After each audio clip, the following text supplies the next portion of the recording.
Hello, friends. Steve Stockton here with you, and welcome to our National Park Mysteries Marathon. Enjoy! Number 10, Daniel Gerard Cervenka Jr. 28-year-old Daniel Gerard Cervenka Jr. was an incredibly accomplished young man by the time he had reached 28. At the time of his disappearance in 1999, David was studying astrophysics and philosophy and was also a U.S. Navy veteran. When not pondering the limits of time and space, Daniel enjoyed drawing pencil portraits, and like everything else, Daniel was amazing at it. He also played classical guitar and loved to attend karate classes. So what happened to this bright and outgoing young man? In 1997, Daniel was officially diagnosed with bipolar disorder, although which of the two types has never been specified. Bipolar disorder is characterized by swings of depression and mania. For some people, these swings of mania can take over and feel never-ending, while others plunge into deep depressions for months, only to fall into a manic episode out of nowhere.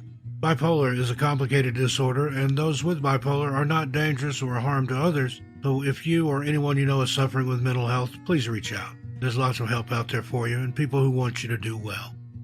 After being diagnosed, Daniel was put on medication to help him curb his moods, and for a while it seemed that Daniel was doing well. That was until he stopped taking his medication, which only made his condition deteriorate further. In May of 1999, shortly before his disappearance, Daniel had swung into another manic episode, and his family was extremely concerned for him. They attempted to have him hospitalized to receive treatment, but Daniel refused. This would be one of the last times his family ever had contact with him, sadly. On the evening of May 28th, Daniel's sister got a phone call from him, and she could tell he was very unwell. He was rambling and shouting at her and proceeded to threaten other members of the family as they tried to calm him down. The situation only escalated further, and his sister called the police, letting them know that Daniel had threatened them and that he was extremely unwell and a danger to himself. Unfortunately, the Phoenix, Arizona Police Department refused to get involved, and according to the Charlie Project, they said they could not become involved as Daniel had not made a specific threat against anyone. He had just threatened his family in general, apparently. With that, the case was dropped, and this would be the last time that Daniel's family ever heard from him. His family tried to call him multiple times, begging and pleading to the universe to grant their wish of hearing Daniel's voice again, but the phone kept ringing through before clicking to voicemail. With Daniel's condition on their minds, the family continued to attempt contact with him, and it wasn't until 11 days after the disturbing phone call that the Phoenix Police Department became involved. 11 days after he made his final phone call, the police department gained entry to Daniel's apartment and found a few clues. Sitting on the table was an open notebook, a Bible, and a full glass of soda. None of these items led the police to Daniel, but then they saw the light of his answering machine blinking. Curious, they checked his answer phone and found a message from a man who had found Daniel's wallet and was offering to return it. In the call, the man described how he had found Daniel's wallet along a road leading into the Four Peaks Wilderness area in the Tonto National Forest on May 29, 1999. The man left his personal details and asked Daniel to get in touch with him to arrange giving the wallet back, but Daniel never called him. Armed with this new information, the Phoenix Police Department headed to the Four Peaks Wilderness area and found Daniel's car near the Klein Trailhead. The car had been abandoned with the key still inside, but there was no sign of Daniel.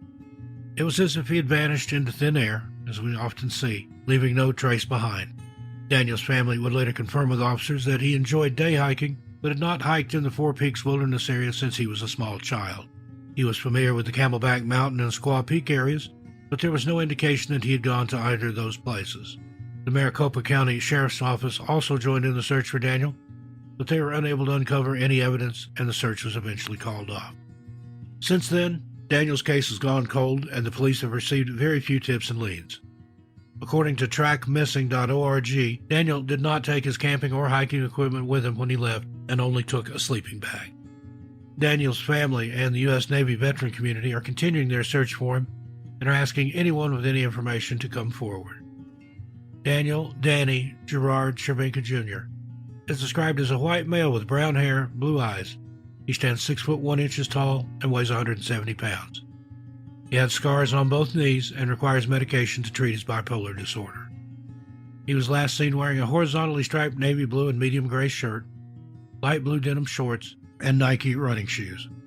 Anyone with any information is urged to please contact the Phoenix Police Department at 602-262-6151 and reference case number 908-84103. Number 9. Charles Dwayne Gustofson. 72-year-old Charles Dwayne Gustofson was an upstanding member of his community in Minnesota and was a devoted father to his 4 daughters. Charles had studied at an agricultural school in his youth, helping out on the family farmstead where he would later retire. Charles traveled around the country for different jobs and even enlisted in the United States Air Force in 1955. An article written by the Grand Forks Herald detailed Charles' life and achievements, noting that during his time in the Air Force, he taught techniques of survival for global conditions to Air Force personnel.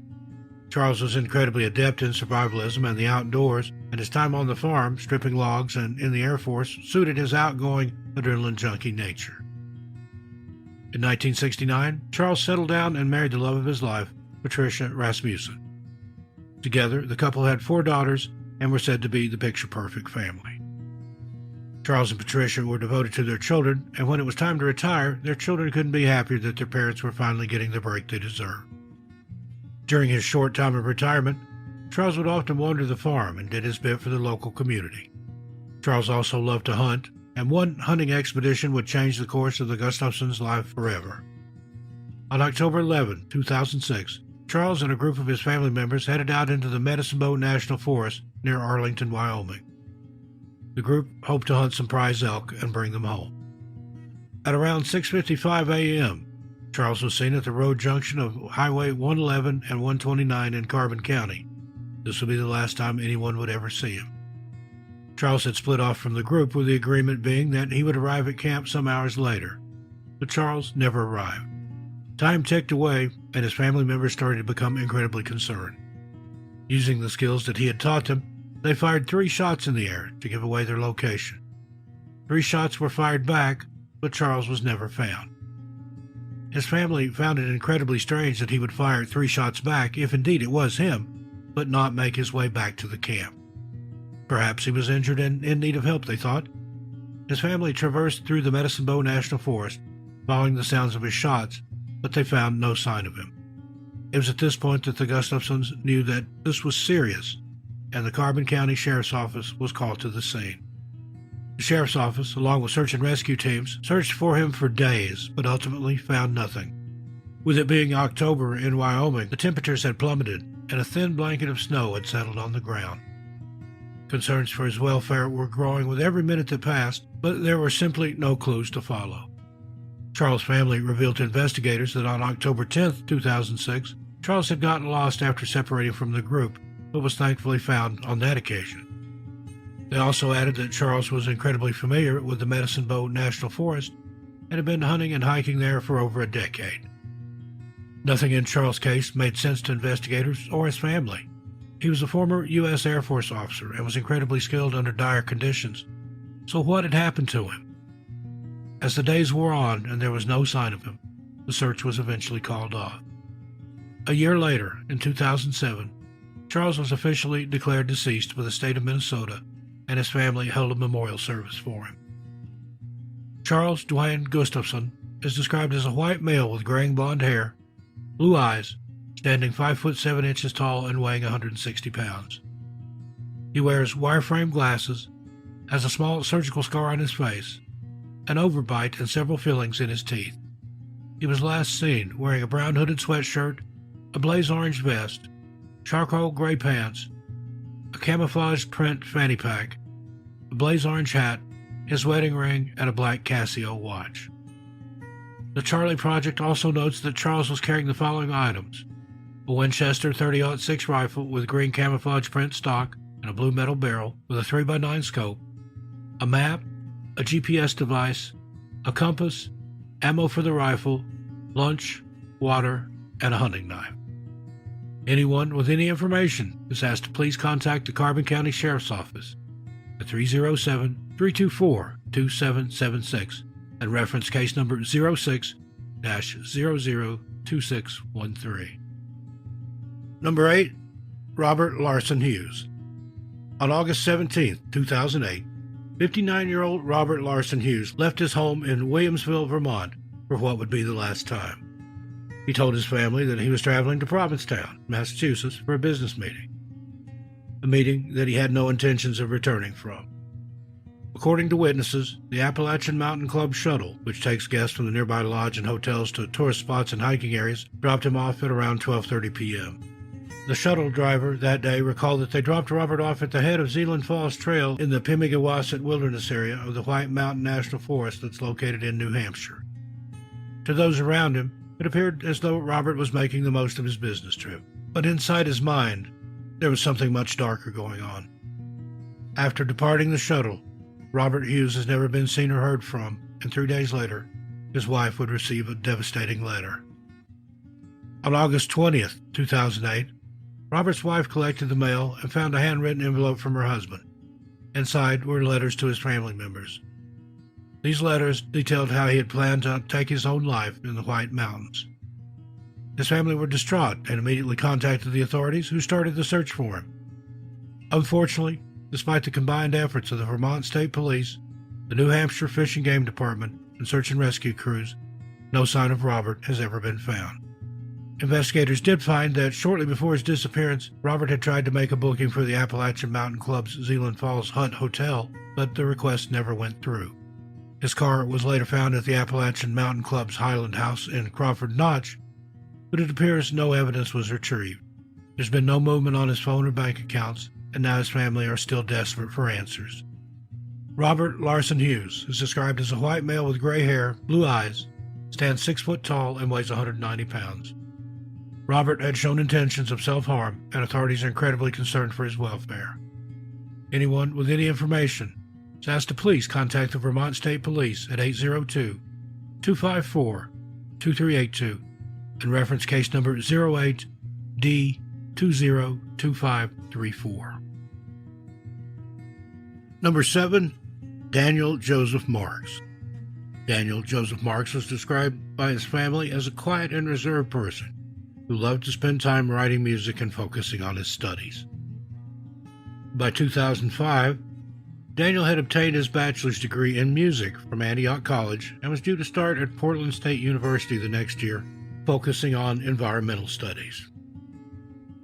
Daniel was kind and passionate and well connected with his family, so when he failed to make it home for Thanksgiving, they immediately knew something was very wrong. November 19, 2005 was supposed to be a day of joy and reunification. Daniel had moved to Portland, Oregon to pursue his education, leaving his family behind in Minnesota, but he was never one to miss the holidays. As planes came and went from the Twin Cities Airport in Minnesota, Pat and her sister, Mary Falk, excitedly waited for Daniel to walk through the gate. Time passed, and there was still no sign of Daniel, and that is when the excitement turned to worry. Pat later recalled in an interview, "Daniel was a no-show. I knew there was something wrong." Pat's mother's intuition kicked in, and she spoke to the airline and discovered something shocking. She found that Daniel had never even boarded the plane from Portland, Oregon to Minnesota. By this point, Pat knew in her gut that Daniel was in danger and contacted the local authorities. Pat's family rallied around her and helped her out in whatever way they could. Luckily, one of the Marx family was computer savvy and managed to access Daniel's emails, which gave them more clues. In Daniel's inbox sat an email from Miko from Maui. The mysterious Miko had invited Daniel to Maui for a week-long trip of hiking and sightseeing. Pat passed all this information over to the Portland police, who entered Daniel's apartment and found nothing out of the ordinary. The police, both in Minnesota and in Oregon, agreed that it was time to reach out to the Kauai Police Department, and a full U.S.-wide investigation was officially opened. Police in the islands took the report seriously, and they began retracing Daniel's steps and interviewing any potential witnesses. Through their diligence, they were able to establish that Daniel had arrived in the islands on November 9, 2005, and had stayed in a hostel. A witness remembered talking to Daniel on November 10, 2005, with Daniel telling him that he was heading to Kalalau Valley and was meeting someone there. The last confirmed sighting of Daniel Marx was on November 10, 2005, at around 4 p.m., when he was seen overlooking Waimea Canyon along the Pahia Trail in the Kokei State Park. After this, Daniel seemed to simply drop off the map and has never been seen or heard from again. Some people reported seeing Daniel carrying tent poles in a small backpack, although there have been varying statements given to investigators. A large-scale search of the area and the state park was conducted, but no sign of Daniel was ever found. Investigators also tried to email back to mysterious Miko, but it appears there was no reply. Investigators in Hawaii believe that Daniel became lost or injured while hiking and had no way of calling for help. There have been multiple sightings of Daniel in the islands, leading many to believe that he may still be there with no recollection of who he is. Some people give credence to this theory following an article published by Vendy.com, where Pat goes into detail about Daniel's teenage years. According to the article, while in high school in Ohio, another teen assaulted Daniel, giving him a concussion. He lost his memory for a week. Then, while in Oregon for a college semester, Daniel fell and struck his head on concrete. It resulted in a year of memory loss. Daniel was taken to see neurologists, and it was believed at that time that he might have to abandon his degree pursuits due to his condition. His family now wonders whether Daniel had another lapse and is now living homeless in the island somewhere, not knowing who he is or how he got there. Another theory is that Daniel met with foul play, possibly at the hands of Miko or possibly someone else. Pat, Daniel's mother, began noticing that men who resembled her son were being reported missing at an alarming rate in Hawaii and couldn't help but wonder whether something dark was going on. She told Vendy.com, "I don't like the way Daniel received the information about coming to this island. I don't like the fact that there are a number of young men missing who have extremely similar profiles." Daniel did not inform his family of his impromptu trip to Hawaii, which also stuck out to them as odd. He kept in frequent contact with his family, and a holiday to Hawaii seems like something he would have mentioned in conversation. Daniel Marx remains missing, and despite numerous false sightings, no real evidence has ever been found to suggest where he went. Daniel is described as a white male with brown hair, brown eyes, standing 5 foot 8 inches tall and weighing 130 to 140 pounds. Both ears and his tongue were once pierced, and he also has the following tattoos: small black Asian symbols on each temple that are often covered by his hair, and a tattoo of a maple leaf on each upper arm. Daniel also has birthmarks that are pale brown and located on his abdomen. He was possibly last seen wearing a gray t-shirt, khaki cargo pants or shorts, a wrap sarong, sandals, and a watch. Anyone with any information is asked to please contact the Kauai Police Department at 808-241-1711 and reference case number 2005-30634. Number 6. Jacob Wing.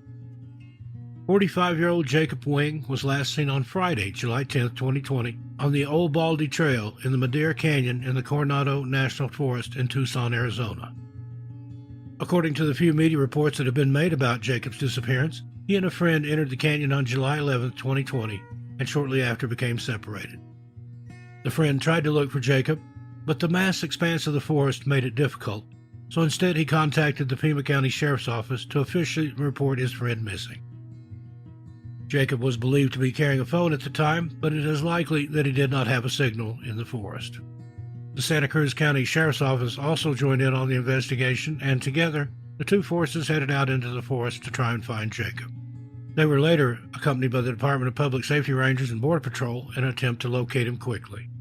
A search and rescue helicopter took to the skies for several days during the searches, but ultimately nothing was ever found. Multiple trails and mountains were searched, looking for any sign of Jacob, and his friend told investigators he had no idea which trail Jacob had headed down when they got separated. Investigators and search and rescue crews continued to search for Jacob until July 13th, when the search was officially called off. All the information available about Jacob's disappearance is brief, and in a statement to the media, Sheriff Tony Estrada of the Santa Cruz County Sheriff's Office said, "We really don't know what we have right now, and we don't want to speculate on any one thing." Jacob's girlfriend, friend, and family members were all interviewed, but so far no evidence has come to light. There was a bizarre twist added to Jacob's case on July 17, 2020, when the Green Valley News reported that there was a possible witness. According to this article, a hunter ventured down the canyon on July 15, 2020, and saw a man who he is 100% sure was Jacob Wing. The hunter had a brief interaction with the man at around 9:15 a.m. that morning and said the man did not appear to be in distress and did not ask for assistance. Investigators have never confirmed this sighting, and it brings about a whole new set of theories.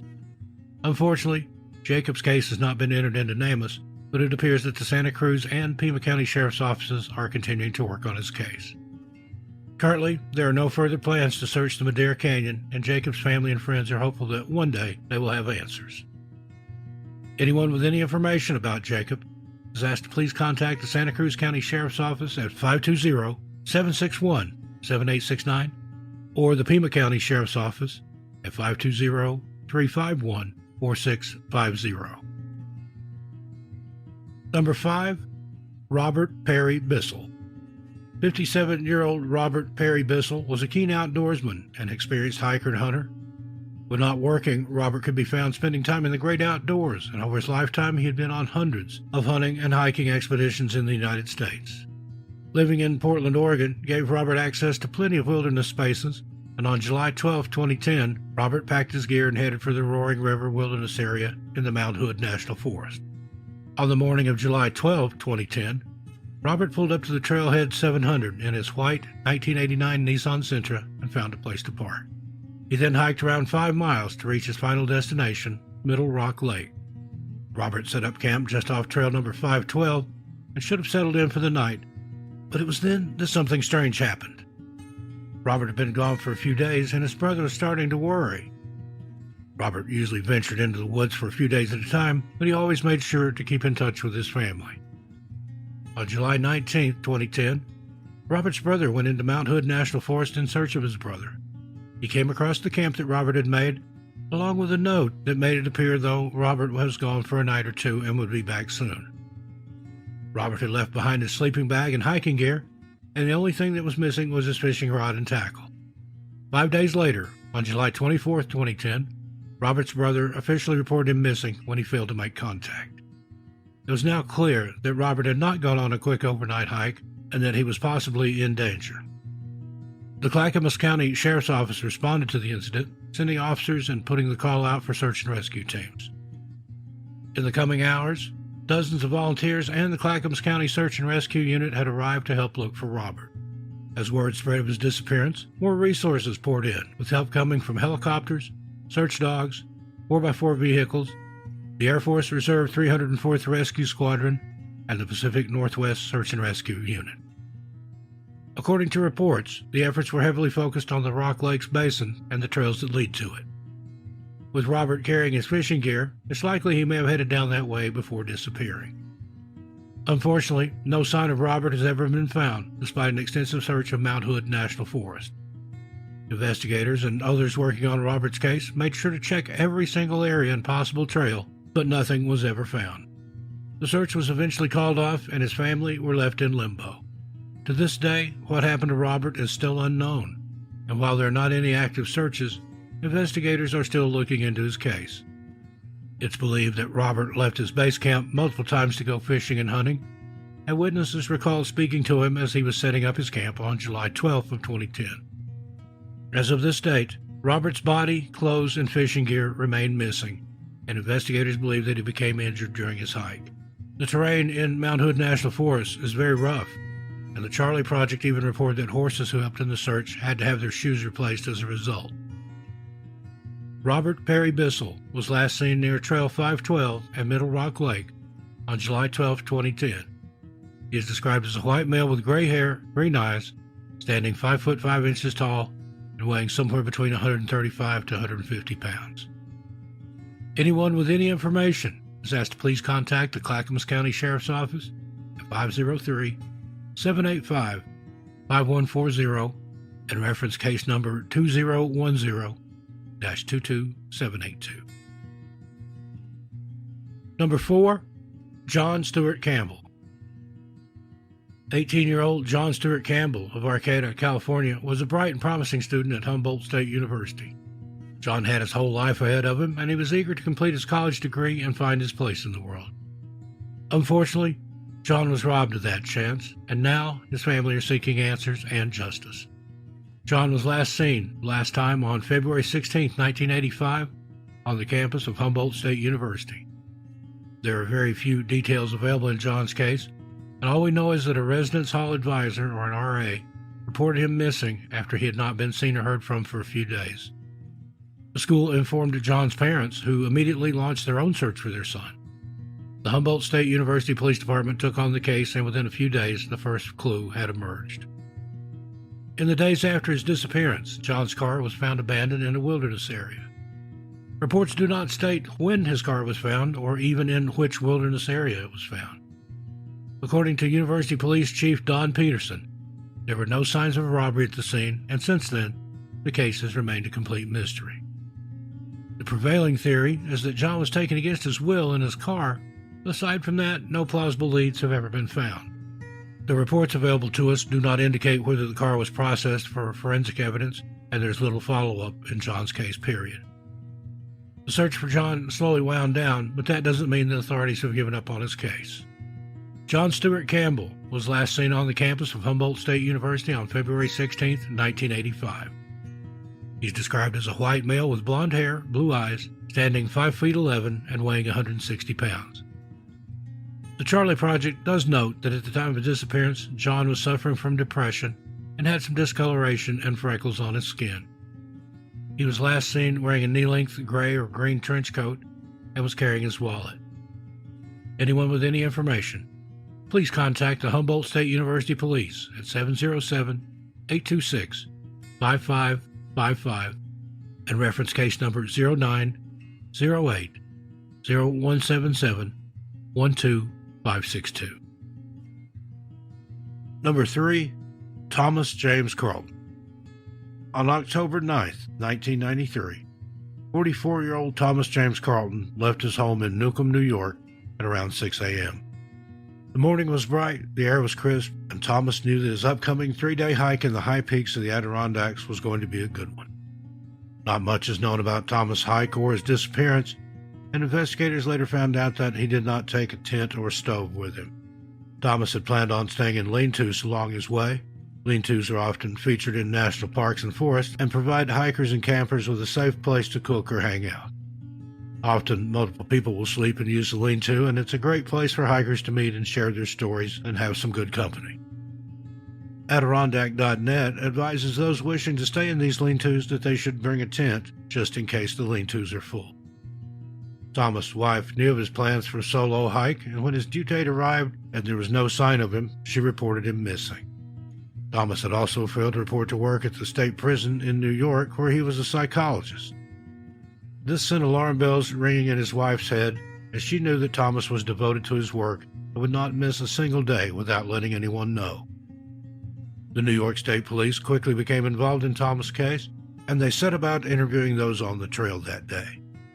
2 hikers came forward claiming that they had shared a lean-to with Thomas on Indian Pass Trail, 4 miles southwest of where he had parked his car.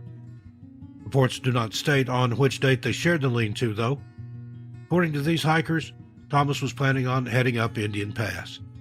As morning came, Thomas bid his farewells and began his hike toward that area. This alleged sighting was likely the last time Thomas was ever seen alive. Police and search and rescue crews scoured the area, but their attempts were hampered by adverse weather. Still, they battled through the rain and snow, but ultimately found nothing. Thomas James Carlton is described as a white male with brown hair, blue eyes, stands 5 foot 11 inches tall, and weighs 170 pounds. Thomas sometimes goes by the nickname Tom and wears prescription glasses. He was last seen wearing a beige wool sweater, a maroon Gore-Tex coat, navy Gore-Tex pants over olive green military pants, a red wool cap, hiking boots, and a teal backpack. Anyone with any information is asked to please contact the New York State Police at 518-897-2000 and reference case 93-612. Number 2, Jeremy Ivan Childress. 31-year-old Jeremy Ivan Childress was described as a kind and caring person who was close to his family and loved to spend time outdoors. Jeremy was an expert hunter and often participated in the annual hunting season with his friends and family. Back at home, Jeremy was married and the couple had 2 children, and Jeremy is said to have been attentive and loving father and husband. On October 17, 2004, Jeremy, his friend Shane Louie, and Shane's son, Shane Jr., hopped into their truck and headed into the Tillamook National Forest. The 3 agreed to head out into Tillamook County, Oregon, and they were excited about their upcoming hunt. The 3 set up a base camp, equipped with everything they would need. Later on in the day, the three were heading back to their camp when they became lost. Jeremy soon separated away from the group, and he was now lost too. Shane and Shane Jr. tried shouting for Jeremy and looking for him, but it was as if he disappeared into thin air. The father and son duo finally made it back to camp and noticed that there was still no sign of Jeremy. He had left all his overnight equipment behind, and everything else was untouched. Shane Louis knew that something was very wrong right away, and Jeremy, an experienced hunter and outdoorsman, would never have left his things behind. Shane contacted the Tillamook County Sheriff's Office, and within the hour, investigators were on the scene. According to Shane, he last saw Jeremy at Tucker Creek Road and Boundary Road at around 4:30 p.m. before he mysteriously vanished. A wide-scale search for Jeremy was organized, with investigators and search and rescue teams painstakingly combing over the forest. Tillamook National Forest is filled with rocky and difficult terrain, and it is plausible that Jeremy became injured while trying to find his way back to camp. His mother, Becky Grimes, told the Statesman Journal, "I still have hope that one day he'll be found. I'd much rather have him here with us than up there on that mountain. I still can't go up there. This is not about me. I want this to focus on my son and that he's still missing. This needs to be kept out there. It's not the not knowing, but I do have hope." In 2006, Jeremy's wife had him declared deceased in absentia. Jeremy Childress was last seen on October 17, 2004, as described as a white male with brown hair, brown eyes, standing 5 foot 10 inches tall and weighing 170 pounds. At the time of his disappearance, Jeremy was carrying a rifle, a wallet, his car keys, half a pack of Marlboro Red cigarettes, and possibly a pocket knife. Jeremy has previous fractures to the fingers on his right hand, 2 crooked upper front teeth, with the left one being chipped. He also has the following tattoos: a dolphin and the number 14376 on his right shoulder, and a rising phoenix on his left shoulder. At the time of his disappearance, he was also sporting a mustache. He was last seen wearing a dark brown Carhartt jacket, blue Levi jeans, a blue Nike cap, brown Copeland hiking boots, a silver Citizen watch, and a gold wedding band with 5 diamonds set diagonally. Anyone with any information is asked to please contact the Tillamook County Sheriff's Office at 503-842-2561 and reference case 2004-14591. And number 1, David Milton Crouch. 27-year-old David Milton Crouch of Stevensville, Maryland, was an avid cyclist and enjoyed everything bike-related. He even owned a bike shop with his wife, and the two were living their dreams and pursuing their passion while also making money. Unfortunately, the bubble of freedom and bliss was broken on a breezy autumn day. August 31st, 1997, David left his home for what would be the last time. David, along with 3 friends, were hiking through the Bridger-Teton National Forest thanks to the help of a guide. The Bridger-Teton National Forest is located in western Wyoming, over 2,000 miles away from his home in Maryland, and it's unlikely that any of the group would have been familiar with the forest. During the hike on August 31st of 97, David became separated from the group, and according to reports, it appears as though he headed off on a solo hike to Island Lake. The Doe Network states that David was last seen at the lake, although this has not been confirmed by law enforcement. David intended to fish at Island Lake before returning to the group, but that unfortunately never happened. When the group realized he was missing, they retraced their steps and began looking for him everywhere. As night fell, the group were forced to retreat to their base camp at Lost Lake and wait out the night. The next morning, the 4 peered out of their tent to find that David was still missing, and that's when they contacted the Sublette County Sheriff's Office. The Sheriff's Office, along with search and rescue teams, flooded into the Bridger-Teton National Forest looking for any sign of the man. Over the evening of August 31st into September 1st, the temperatures had plummeted, and now there were great concerns for David's well-being. As the solo fishing trip had been impromptu, he had not taken any of his supplies with him, including a sleeping bag or warm clothing. Eventually, the search was called off, and despite combing the forest, the Sublette County Sheriff's Office was unable to find any sign of David. Investigators believe that he perished due to the elements and low temperatures that night, and it's possible that he may have been injured along the way and was unable to call for help. David Milton Crouch was last seen on August 31, 1997, in the Bridger-Teton National Forest. He is described as a white male with brown hair, standing 5 foot 10 inches tall and weighing 175 pounds. He was last seen wearing jeans and a flannel shirt, and anyone with any information is asked to contact the Sublette County Sheriff's Office at 307-367-4378 and reference case number 97-2891. Number 10, Michael William Doane. 47-year-old Michael Doane of Las Vegas, Nevada, had hit a rough patch in his life in 2009. He'd been out of work for some time, and this was causing him anguish and mental pain. Michael's living girlfriend said that in January of 2009, Michael was depressed and unhappy and desperately wanted life to get better. On January 28, 2009, Michael and his girlfriend got into an argument, which resulted in Michael getting into his car and leaving home. His girlfriend believed that Michael was just trying to drive to clear his head, but he never returned home. There are a few details about Michael's disappearance, and all we know is that on January 29, 2009, his car was found in the Desert National Wildlife Range by a park ranger.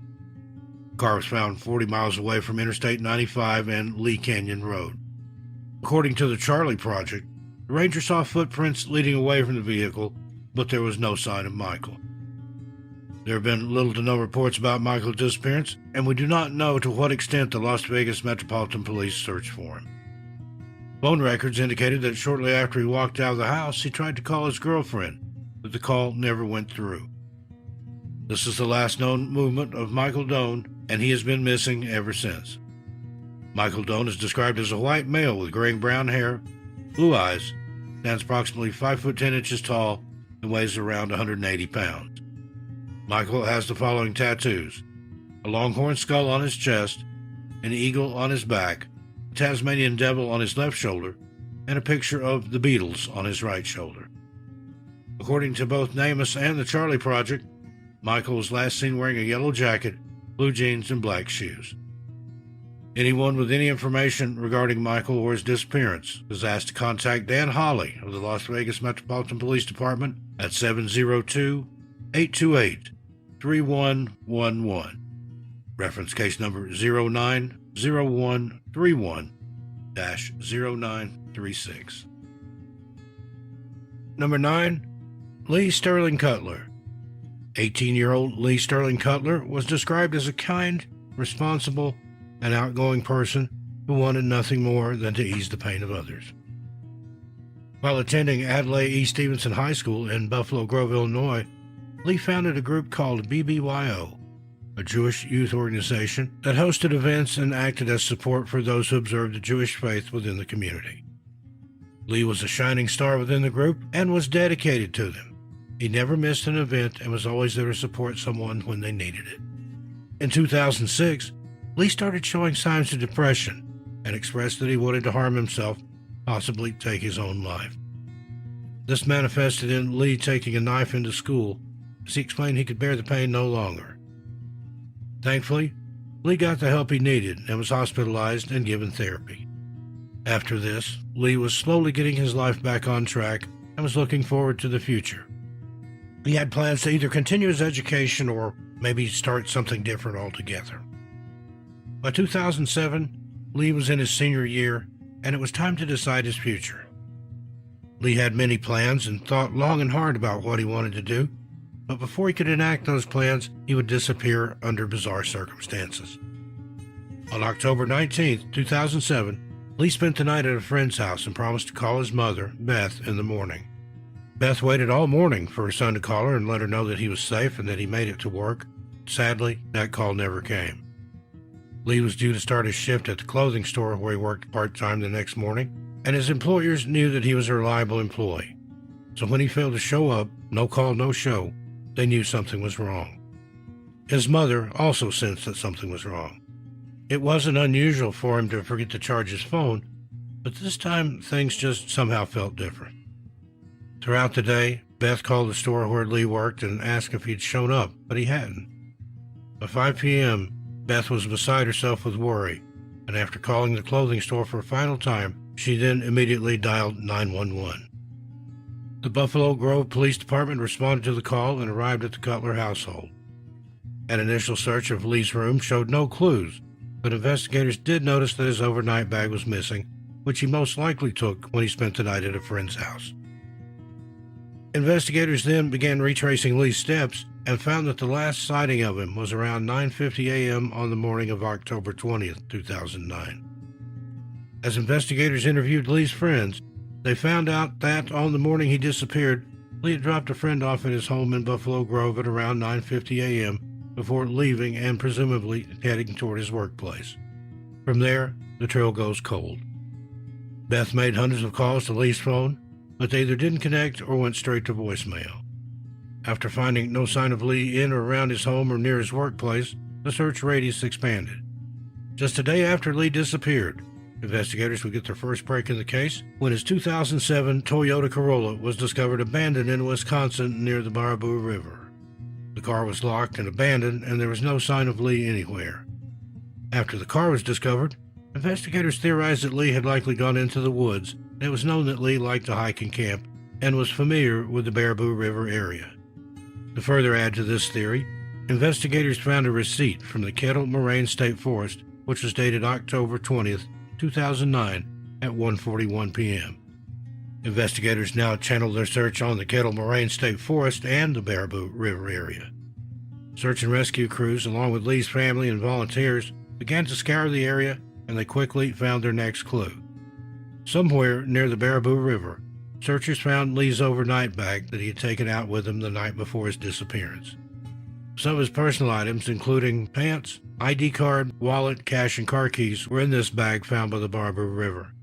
Also inside the bag, searchers found pain medication, sleep aid tablets, the book Into the Wild, and handwritten letters to his family and his girlfriend. Into the Wild is a popular book that follows the journey of Christopher McCandless. Christopher sets out of the wilderness of Alaska, only to perish while out looking for his next big adventure. None of the notes mentioned anything about his disappearance, but there was another note found inside the book. This note was addressed to his mother and read, "My head is too big for my shoulders. Finally, I'll be able to sleep. I know I'm not crazy. I love you, Mom. Please be happy." He also apologized to his mother for being a coward, but did not refer to harming himself. The search was now focused exclusively on the Baraboo River, but despite days of intensive searching, no sign of Lee was ever found. His mother and father, who had divorced years earlier, came together to try and find their son. Beth made various TV appearances, pleading for her son to come home. Private investigators and dive teams have been called in to search for Lee, but nothing was ever uncovered. Investigators believe that Lee left of his own volition, is living a new life elsewhere, and doesn't want to be contacted. Lee's case was officially closed by law enforcement. However, he is still listed as a missing person, and his friends and family have never given up the fight to find him. Lee Sterling Cutler was last seen on October 20, 2009 in Buffalo Grove, Illinois. He is described as a white male with light brown hair and brown eyes, standing 6 foot tall and weighing about 150 pounds. Lee always wore a yarmulke and expressed an interest in moving to Israel after he graduated. He has a small bump on his upper lip and slight webbing between 2 of his toes. Lee was last seen wearing khaki pants and a dark blue jacket with a red stripe. Anyone with any information is asked to please contact Detective Tara Anderson of the Buffalo Grove Police Department at 847-459-2583 and reference case MO7E4222. Number 8. Celeste Wy Hensley Grube. 20-year-old Celeste Wy Hensley Grube was last seen on August 10, 1976, in the Cloud Peak Wilderness in the Bighorn Mountains in Casey, Wyoming. On August 10th, Celeste and 2 of her female friends entered the wilderness area intending to hike to Cloud Peak.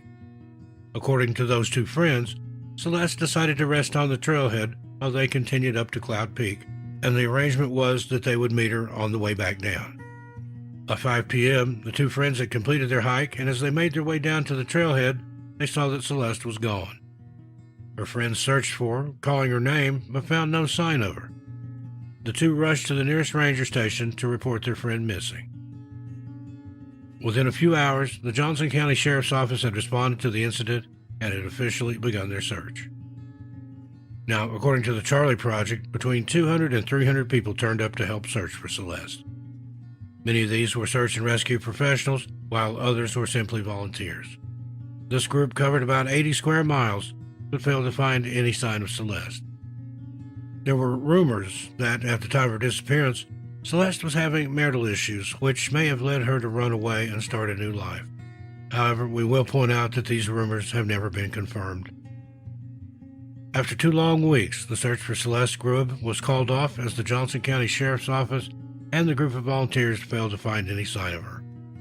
When she disappeared, she had no supplies with her and only a small number of sweets on her person. Since August 10, 1976, there's been no sign of Celeste, and she remains a missing person.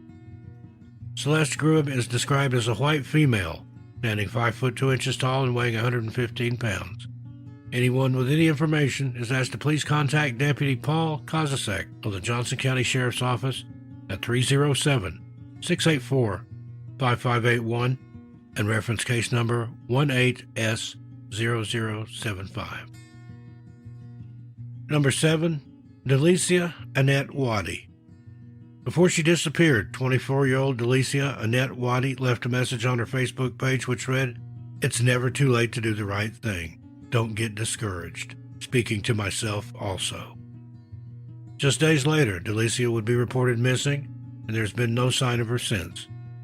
According to reports, Delisia was last seen in the Kings Dominion Camp Wilderness Campground in the 1000 block of Kings Dominion Boulevard in Doswell, Virginia.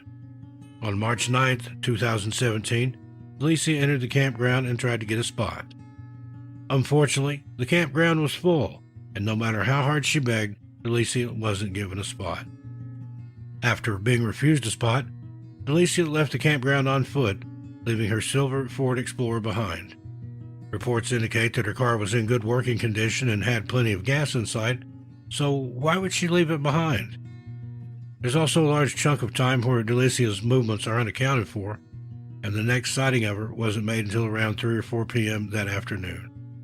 According to an NBC article, witnesses saw Delisia walking barefoot along Meadow Farm Road in Caroline County, Virginia. Delisia's behavior both worried and disturbed passers-by, and 2 people even filmed her walking along the road barefoot. These same passers-by tried to intervene and offer her help, but according to them, she declined. These are the last known movements of Delisia, and after this, she simply dropped off the map. Her absence was noted by her family, and her mother knew that she always kept in contact. After failing to reach Delisia, her mother contacted the authorities and reported her missing. From there, the 2 forces, Hanover County Sheriff's Office and the Caroline County Sheriff's Office, began retracing Delisia's last movements. It wasn't long until they found her abandoned silver Ford Explorer in the Kings Dominion Camp Wilderness Campground. Investigators noticed, as we said, that the car was in good working order and had plenty of gas. Bizarrely, Delisia's phone, purse, wallet, and license were scattered behind the Meadow Event Park, which was close to where she'd abandoned her car. As news of Delisia's disappearance went public, witnesses came forward with the video of her walking barefoot in Caroline County. The search radius expanded and scent dogs were also brought in to aid in the search. According to the Charlie Project, dogs also tracked her scent to a home in Caroline, Virginia. Was Delisia headed to a specific location, or was she perhaps taken against her will? Another twist in the case came days later when a friend of Delisia's reported seeing her on Bendale Avenue in Richmond, Virginia on March 12, 2017. This friend told investigators that she was not aware that Delisia was missing, and no further information about this sighting has been released. These sightings, and the fact that Delisia did not ask passers-by for help, have led investigators to believe that she may not have been in trouble, although given how much time has passed since she was last seen, their viewpoint has most likely changed. Delisia's mother told the media that it was out of the ordinary for Delisia not to contact her friends or family, and that her behavior was bizarre. Delisia's friends and family want her home and are asking the public to help. She has not accessed her social media or bank accounts since she disappeared, and her family now fears for her safety. Delisia Wy is described as an African-American female with black hair, hazel eyes, standing 5'1" and weighing 145 pounds. Delisia has the following tattoos: hearts on both sides of her collarbone, leopard spots on one arm and shoulder, Brian on her breast, an anchor on the other breast, and script writing that runs across her abdomen, the name Matria on her wrist, and tattoos on her lower abdomen, hip, and calf. Delisia also has her nose and ears pierced, and some agencies may spell her name Delicia rather than Delecia. She was last seen wearing a black and white tank top, black pants with a white stripe down the leg, a multicolored ball cap, and no shoes. Anyone with any information is asked to contact Monica Fagan of the Caroline County Sheriff's Office at 804-663-1120 or the Hanover County Sheriff's Office at 804-365-6140. Number 6. Leonard Taku. 44-year-old Leonard Taku was last seen on Christmas Day 2006 at the Tampa International Airport in Tampa, Florida. At the time of his disappearance, Leonard was on vacation in Florida from Ramsgate, England, where he worked as a school teacher. Leonard was excited about his vacation and told his colleagues that he would be back on January 3, 2007, to start the school year afresh. Those who knew Leonard said he was kind and outgoing and loved his life and his job. Leonard was last seen at the car rental desk at the airport, where he was attempting to renew his contract for a rented car. He'd been driving a 2005 black Chrysler Crossfire convertible around Florida, and this would have been the third time he would have extended the contract. After leaving the rental desk, Leonard was never seen again, but when his family realized he was missing, there were a few puzzling clues left behind. When Leonard failed to return home to England, his family and colleagues knew something had gone wrong. Leonard was due back on January 3, 2007, and it was unlike Leonard to miss work. His family contacted the authorities in Florida and officially reported him missing. The Altamonte Springs Police Department responded to the report, and the search for Leonard officially began. Leonard was openly gay, and the police appealed to Florida's LGBTQ+ community to help them search for him. Investigators began retracing his steps and found that his credit card had been used on December 26, 2006 at a Gap store. Whoever used the card purchased $46.55 worth of clothes. Now, it's never been confirmed whether this transaction was made by Leonard himself. It was also found that Leonard's emails were accessed on December 28, 2006, but again, investigators have never been able to confirm whether it was actually Leonard or not accessing the account. The trail went cold for a while, and his family desperately waited for updates. Then, on February 9, 2007, they received a call from investigators. The Altamonte Springs police had found the Chrysler Crossfire abandoned deep in the Ocala National Forest, close to the Little Lake George Wilderness area. At the time, the Department of Agriculture was performing a controlled burn, and while the car was unharmed, any evidence that may have been around it was destroyed. With diminished evidence, the police concluded that there was no sign of a struggle, and the car did not hold any clues as to Leonard's whereabouts. Investigators found themselves stuck at square one, and with no clues to work with, the case quickly ran cold. Florida's LGBTQ+ community banded together to help find Leonard, and the community kept a watchful eye out for him.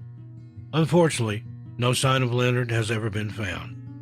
There was one final transaction on his credit card in January of 2007, when a room was purchased at a fancy hotel in Orlando, Florida. Leonard was not known to stay in lavish hotels while traveling, and this is when his family knew that Leonard was probably not the one using the card. It does not appear that the hotel was able to verify who checked in, and if this information is available, police are keeping it close to their chest. Leonard Taku remains missing, and his family and friends in the UK and the US are searching for justice and answers. His family believe that he met with foul play, although investigators have stated there is no evidence to point to this.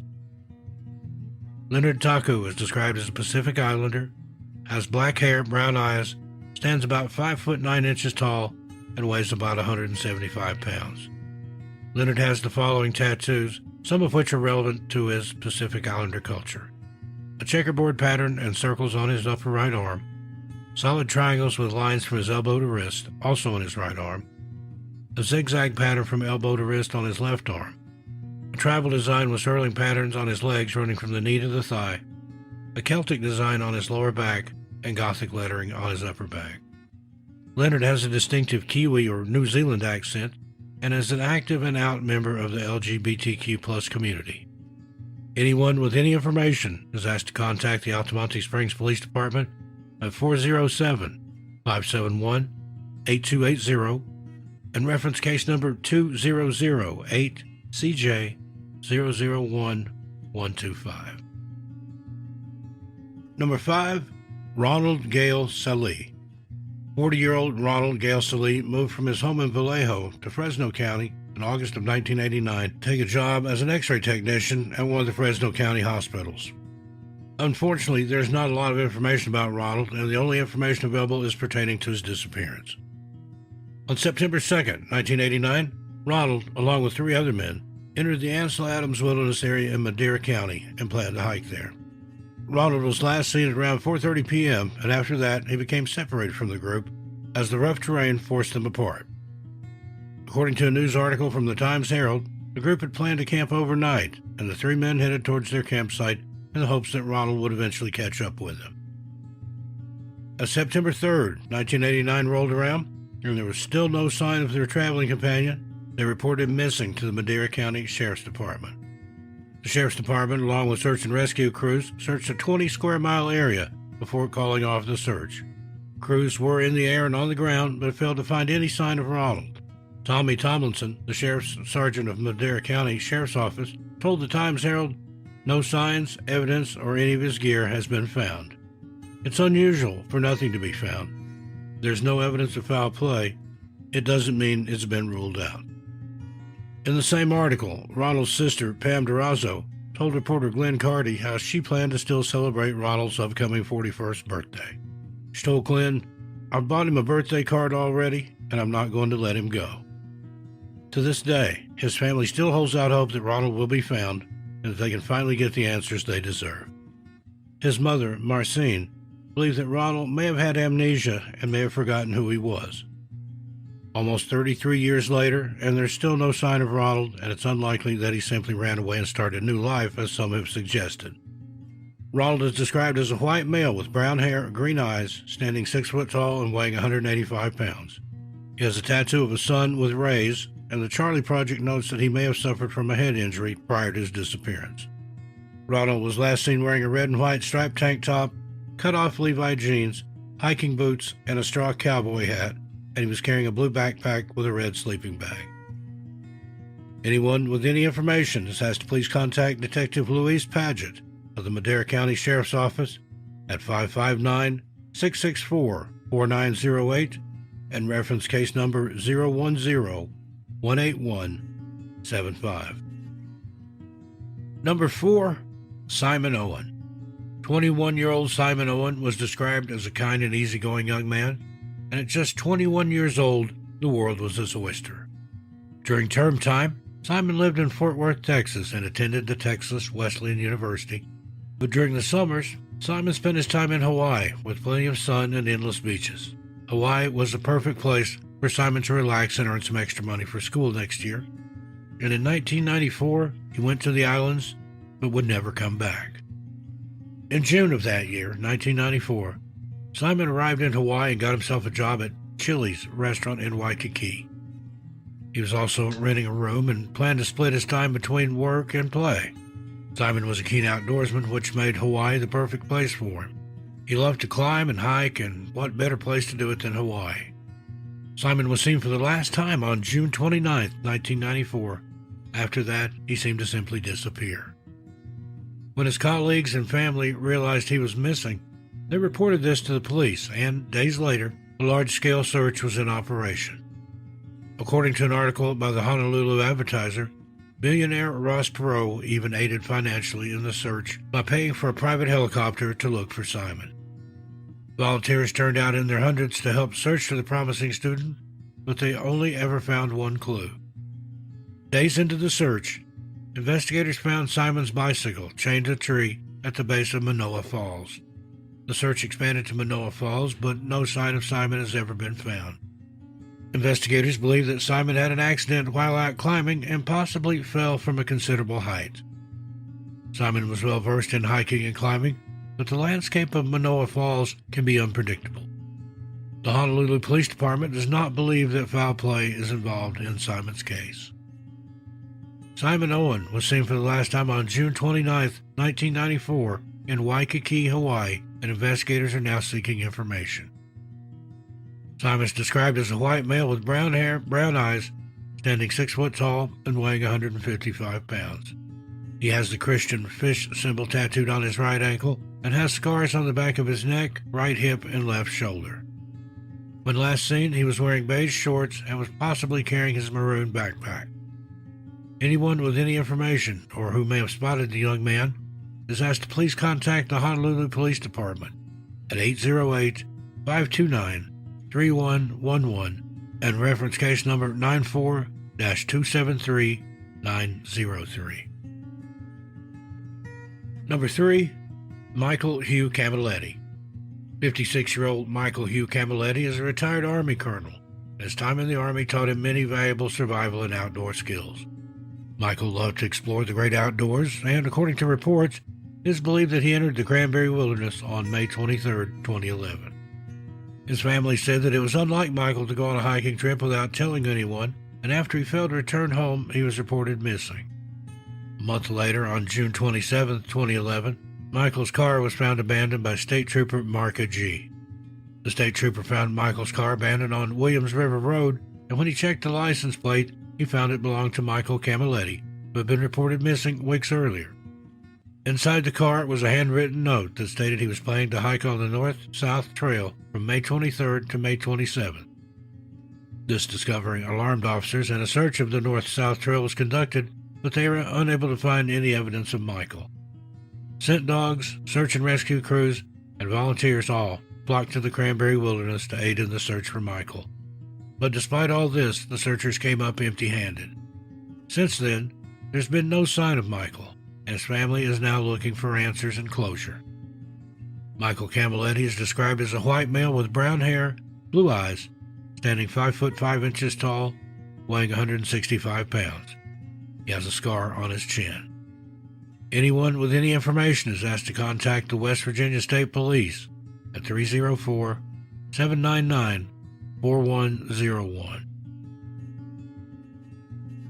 Number 2, Harold Loris Drake. 76-year-old retired math teacher Harold Loris Drake was enjoying his retirement after dedicating many decades of his life to teaching newer generations. Harold was especially excited to get out and about, and he loved nothing more than hiking.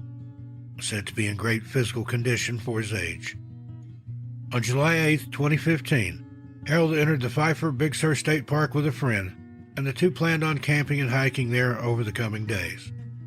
According to Harold's friend, on July 8th, Harold told him that he was going for a hike and would be back by that afternoon. But as the afternoon came and went, there was no sign of Harold. His friend began to panic. As the hours ticked by and his friend still hadn't returned, Harold's camping companion reported missing to the Monterey County Sheriff's Department, and a search was underway within a few hours. The Sheriff's Department, along with search and rescue crews, searched throughout the park for Harold, but ultimately found no sign of him. The friend who Harold was camping with told investigators that Harold had left with a gallon of water and some snacks, but it appears that he left his sleeping bag and camping gear behind. Despite searching the Pfeiffer Big Sur State Park, which spans over 1,000 acres, no sign of Harold has ever been located. The most likely theory is that he got lost or injured during his hike and was unable to cry for help. Harold's friends and family have never given up hope that one day they'll find him. Harold Loris Drake is described as a white male with white hair, blue eyes. He stands 5 foot 9 inches tall, weighs 165 pounds, and wears prescription glasses. Harold was last seen wearing a gray shirt, black pants, black suspenders, and hiking boots. Unfortunately, Harold's case has not yet been submitted to NamUs, and no further details are available at this time. Anyone with any information or may have seen Harold that day, please contact the Monterey County Sheriff's Department at 831-755-3722. And number 1, Richard Harvell. 67-year-old Vietnam veteran Richard Harvell and his friends set off into the Mojave Desert in October 2015, hoping to set up camp and eventually hike to the Tehachapi Mountains. When not caring for his family, Richard loved to be outdoors, and his family even joked that he preferred the wilderness to people. On October 15, 2015, tragedy would strike when Richard and his friend were camping at the foot of the Tehachapi Mountains. According to reports, the two were camping in a trailer near 150th Street and Highgate Avenue when the heavens opened up at around 10 p.m. and torrential rains began to pour down. No one could have anticipated just how bad the rains were about to be, and those in Kern County, California, were completely caught off guard. Within minutes, the rains had turned lethal and began to sweep the mud and sand through the Mojave Desert. This flood quickly overwhelmed residents and those hiking in the area, and Richard and his friend were sadly at the epicenter of it. As the rains poured down, Richard went outside the trailer to try and move his car out of the way, and that is when tragedy struck. His friend watched as Richard was hit by a rock and was knocked under the current as his body floated away. With little time to react, his friend desperately tried to grab hold of Richard, but the current was just too strong. Within seconds, Richard had been pulled away from his trailer and he was now missing. His family were understandably devastated when the news hit them, and they vowed to never give up looking for his body. When the rains finally calmed and the flood subsided, the Los Angeles County Sheriff's Department and the KCSO Desert Search and Rescue Team took to the skies to try and find Richard. Searches were temporarily suspended due to conditions, but when it was safe to do so, ground teams were also dispatched, but even they were unable to find any sign of the man. The LA Times reported that the Harvell's family also let his dog loose, hoping the animal would be able to locate him. But the dog sat near the trailer for 3 days. It was unfortunately clear that the dog didn't know where to start. Despite wide-scale searches, no sign of Richard has ever been found, but his family still haven't given up hope of closure. He's described as a strong and determined person and a keen survivalist. His family hopes that his Army days and time in the great outdoors might have given him the skills to stay alive and that one day they may be reunited. Richard Harvell is described as a white male with brown hair, brown eyes, standing 5'11" and weighing 185 pounds. Anyone with any information is asked to please contact the Kern County Sheriff's Department at 661-391-7623 and reference case number SR 1527379. Number 10, Michelle Ray Vanck. 35-year-old Michelle Ray Vanck was a dedicated mother to her 4 children who also loved to climb and hike in her spare time. Michelle loved nothing more than being in the great outdoors and soaking in everything nature had to offer. But one climb in 2005 would unfortunately be her last, and ever since then, her whereabouts have been a complete mystery. On September 24, 2005, Michelle, along with her friend Eric Sawyer, geared up to hike up the Mount of the Holy Cross in Colorado. The Mount of the Holy Cross sits at an elevation of around 14,000 feet, and luckily for Michelle, Eric had climbed similar summits numerous times. The pair felt confident in their abilities to navigate whatever the landscape put before them, and they were excited to see how the trip would go. Michelle was a triathlete, but was not experienced in hiking in altitudes. Trust me, from personal experience, altitude is not something to play around with. This hike had been a year in the making, and nothing was going to hold them back. But right from the get-go, there were signs that the trip was doomed. At 6:30 a.m., Michelle and Eric left Half Moon Campground and began their grueling hike up to the summit. Unfortunately, the two had taken the wrong trail and had found themselves on the Halo route. According to reports, the Halo route is much more physically demanding than other trails, and only the most experienced and even professional hikers are advised to take that route. Michelle and Eric had in fact wanted to head along the North Ridge Trail, which had much smoother terrain. Not wanting to reverse and lose their progress, the two continued along the trail and consulted their maps, hoping to find an easier way to the top. Another realization struck the duo when they suddenly remembered that their food and their water purifier had been left behind in Eric's car. With no way of getting off the Halo route, the two were forced to press on and pray that they make it to the top. The two continued on their way, with Michelle regularly complaining of headaches and tiredness, most likely due to the altitude. Michelle found it difficult to keep up with Eric, and soon enough she had begun to lag behind. The high altitude on the ascent had crept up on Michelle. She wasn't used to hiking in such heights. And then, just 400 yards from the summit, Michelle stopped. The altitude, lack of food and water, and the grueling path and the pace had taken its toll on Michelle, and she knew that she had reached her limit, both physically and mentally. Eric wanted Michelle to make the last part of the hike with him and was upset when she suggested that he go it alone. Eric agreed that Michelle could either wait where she was or could start heading toward the East Cross Creek Trail, where the two would eventually meet up later. Disappointed, Eric continued on to the top of Mount of the Holy Cross. This was the last time that Michelle was ever seen alive again. Eric finished the hike, letting out a huge sigh of relief. This trip had been a year in the making, and he was glad that he had finally achieved it. After talking to some other hikers, Eric said goodbye and began his descent. As he neared the agreed waiting spot, he saw that there was no sign of Michelle. He looked around and began shouting for her, but there was no response. Eric's voice echoed through the mountains, and his cries for Michelle went unheard. Eric began retracing his steps and following the trail that would lead him back to his car, but still found no sign of Michelle. When he reached Half Moon Campground and failed to see Michelle, he immediately contacted the Eagle County Sheriff's Office and reported her missing. Within hours, groups of rangers, officers, and helicopter crews were out looking for Michelle. As word of Michelle's disappearance hit the news, the Vail Mountain Search and Rescue Team joined in, and the number of people out looking for Michelle quickly reached the hundreds, making this search and rescue operation the biggest in Colorado's history at the time. Helicopters, ground crews, and scent dogs were all deployed, but no one could find any trace of Michelle. It was as if she had simply vanished off the mountain. And then 2 days later, the Eagle County Sheriff's Office found their first clue.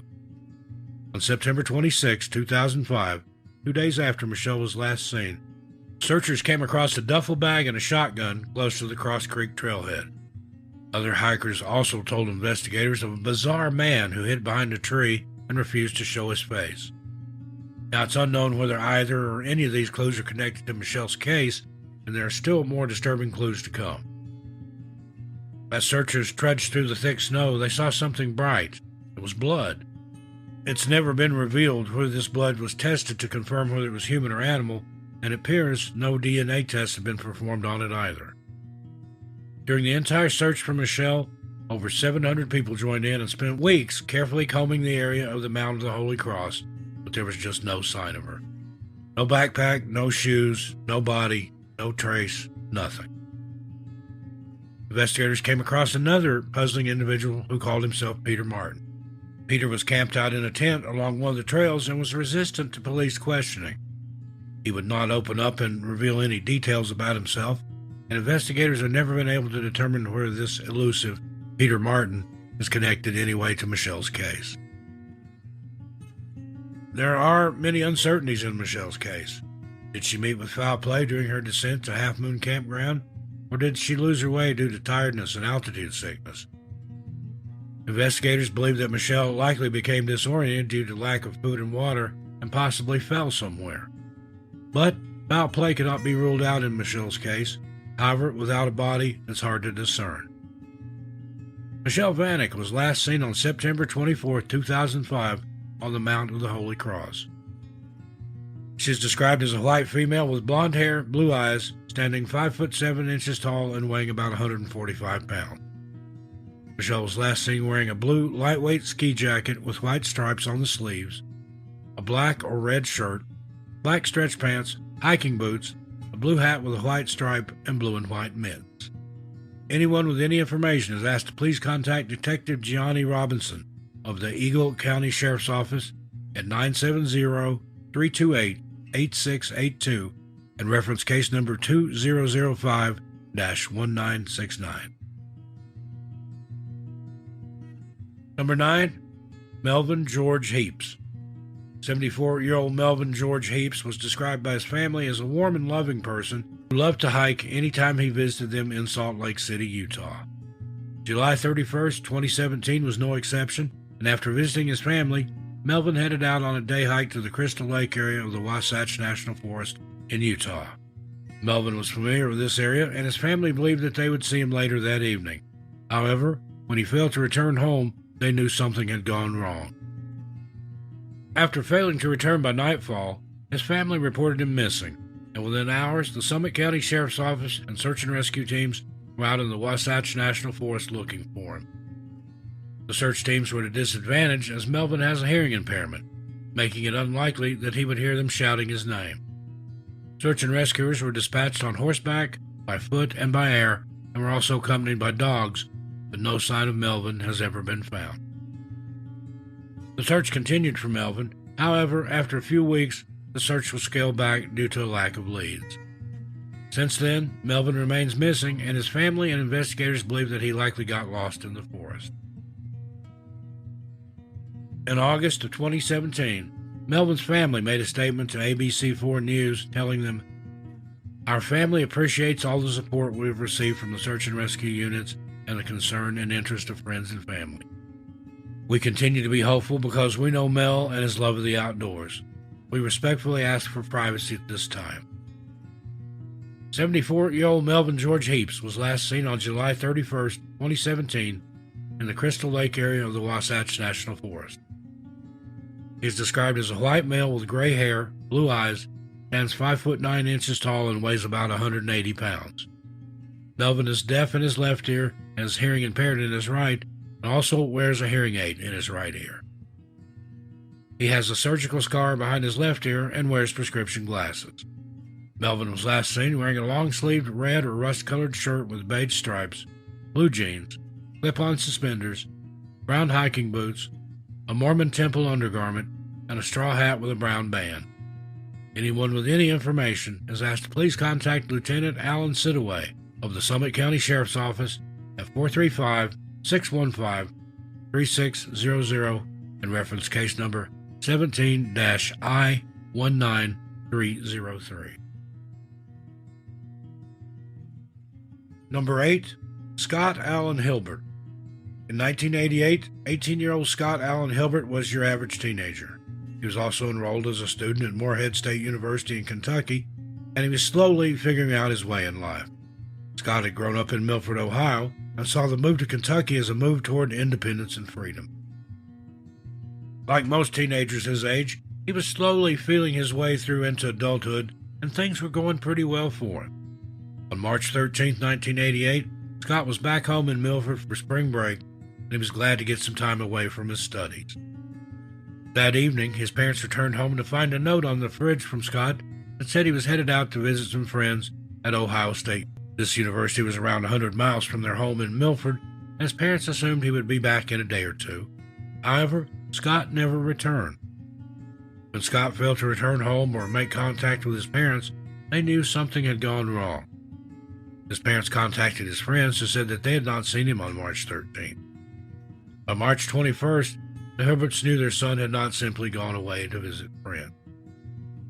Scott had not returned home and had not returned to college to start the new semester, and that is when the family contacted the Union Township Police and reported their son missing. Investigators would interview Scott's friends and family and confirm that nobody saw him in Ohio State that day. The search for Scott was now on, and it would take almost 2 weeks for the first puzzling clue to surface. On April 1st, 1988, investigators found a black 1984 Ford Tempo with a license plate 807JPF on a dead-end road in the desert in the Beaver Dam Mountain Wilderness area close to the border with Utah. A quick scan of the license plates confirmed that the car belonged to the Hilberts, and Scott's parents confirmed that indeed he had been driving the family car that day. Investigators were now left wondering how had Scott's car ended up over 1,700 miles away. Now, this wasn't the only puzzling clue left behind, though. According to the Charlie Project, quote, "This is," meaning the location where the car was found, 1,700 miles from the Hilberts' home, but the car's odometer showed it had been driven for 3,800 miles since its disappearance.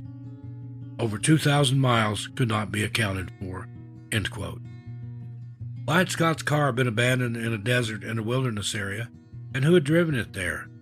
Ohio State University was only around 100 miles from the Hilberts' home in Milford, so why had the car registered almost an additional 4,000 miles?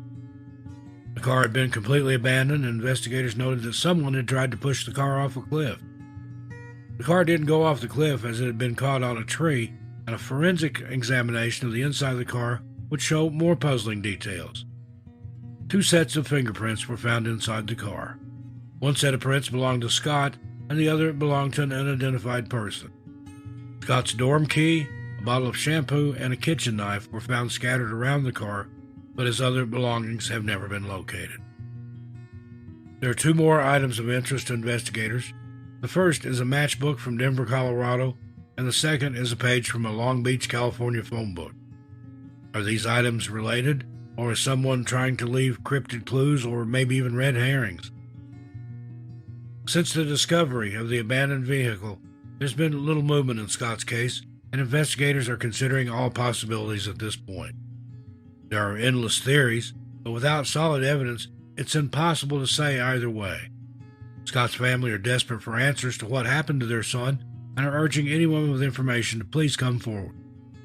Scott's case will likely be solved when the right person with the right information comes forward. Remember, no matter how small or insignificant you think your tip might be, it might just be the missing piece to this bizarre puzzle. Scott Hilbert was last seen on March 13, 1988, and is described as a white male with brown hair and green eyes, standing about 5 foot 10 inches tall and weighing 150 pounds.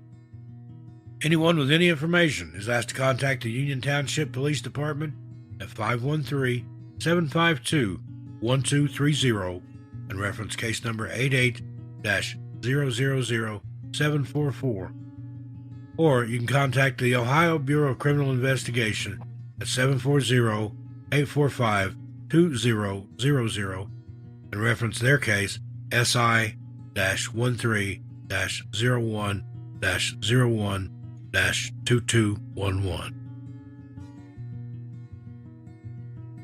Number 7.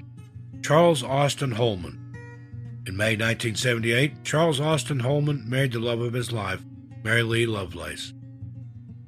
The marriage would not last, however, and by 1982, the pair had divorced.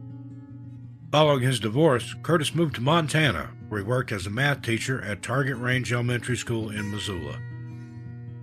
Curtis was described as an avid outdoorsman, and the Charlie Project notes that he and Mary Lee, his first wife, who we mentioned later divorced, had worked for the National Park Service. Curtis was also into survivalism and was said to have a large stockpile of supplies and food. Now, it wasn't unusual for Curtis to go on long hikes through the wilderness of the U.S., but he always made sure to keep in contact with his family and friends.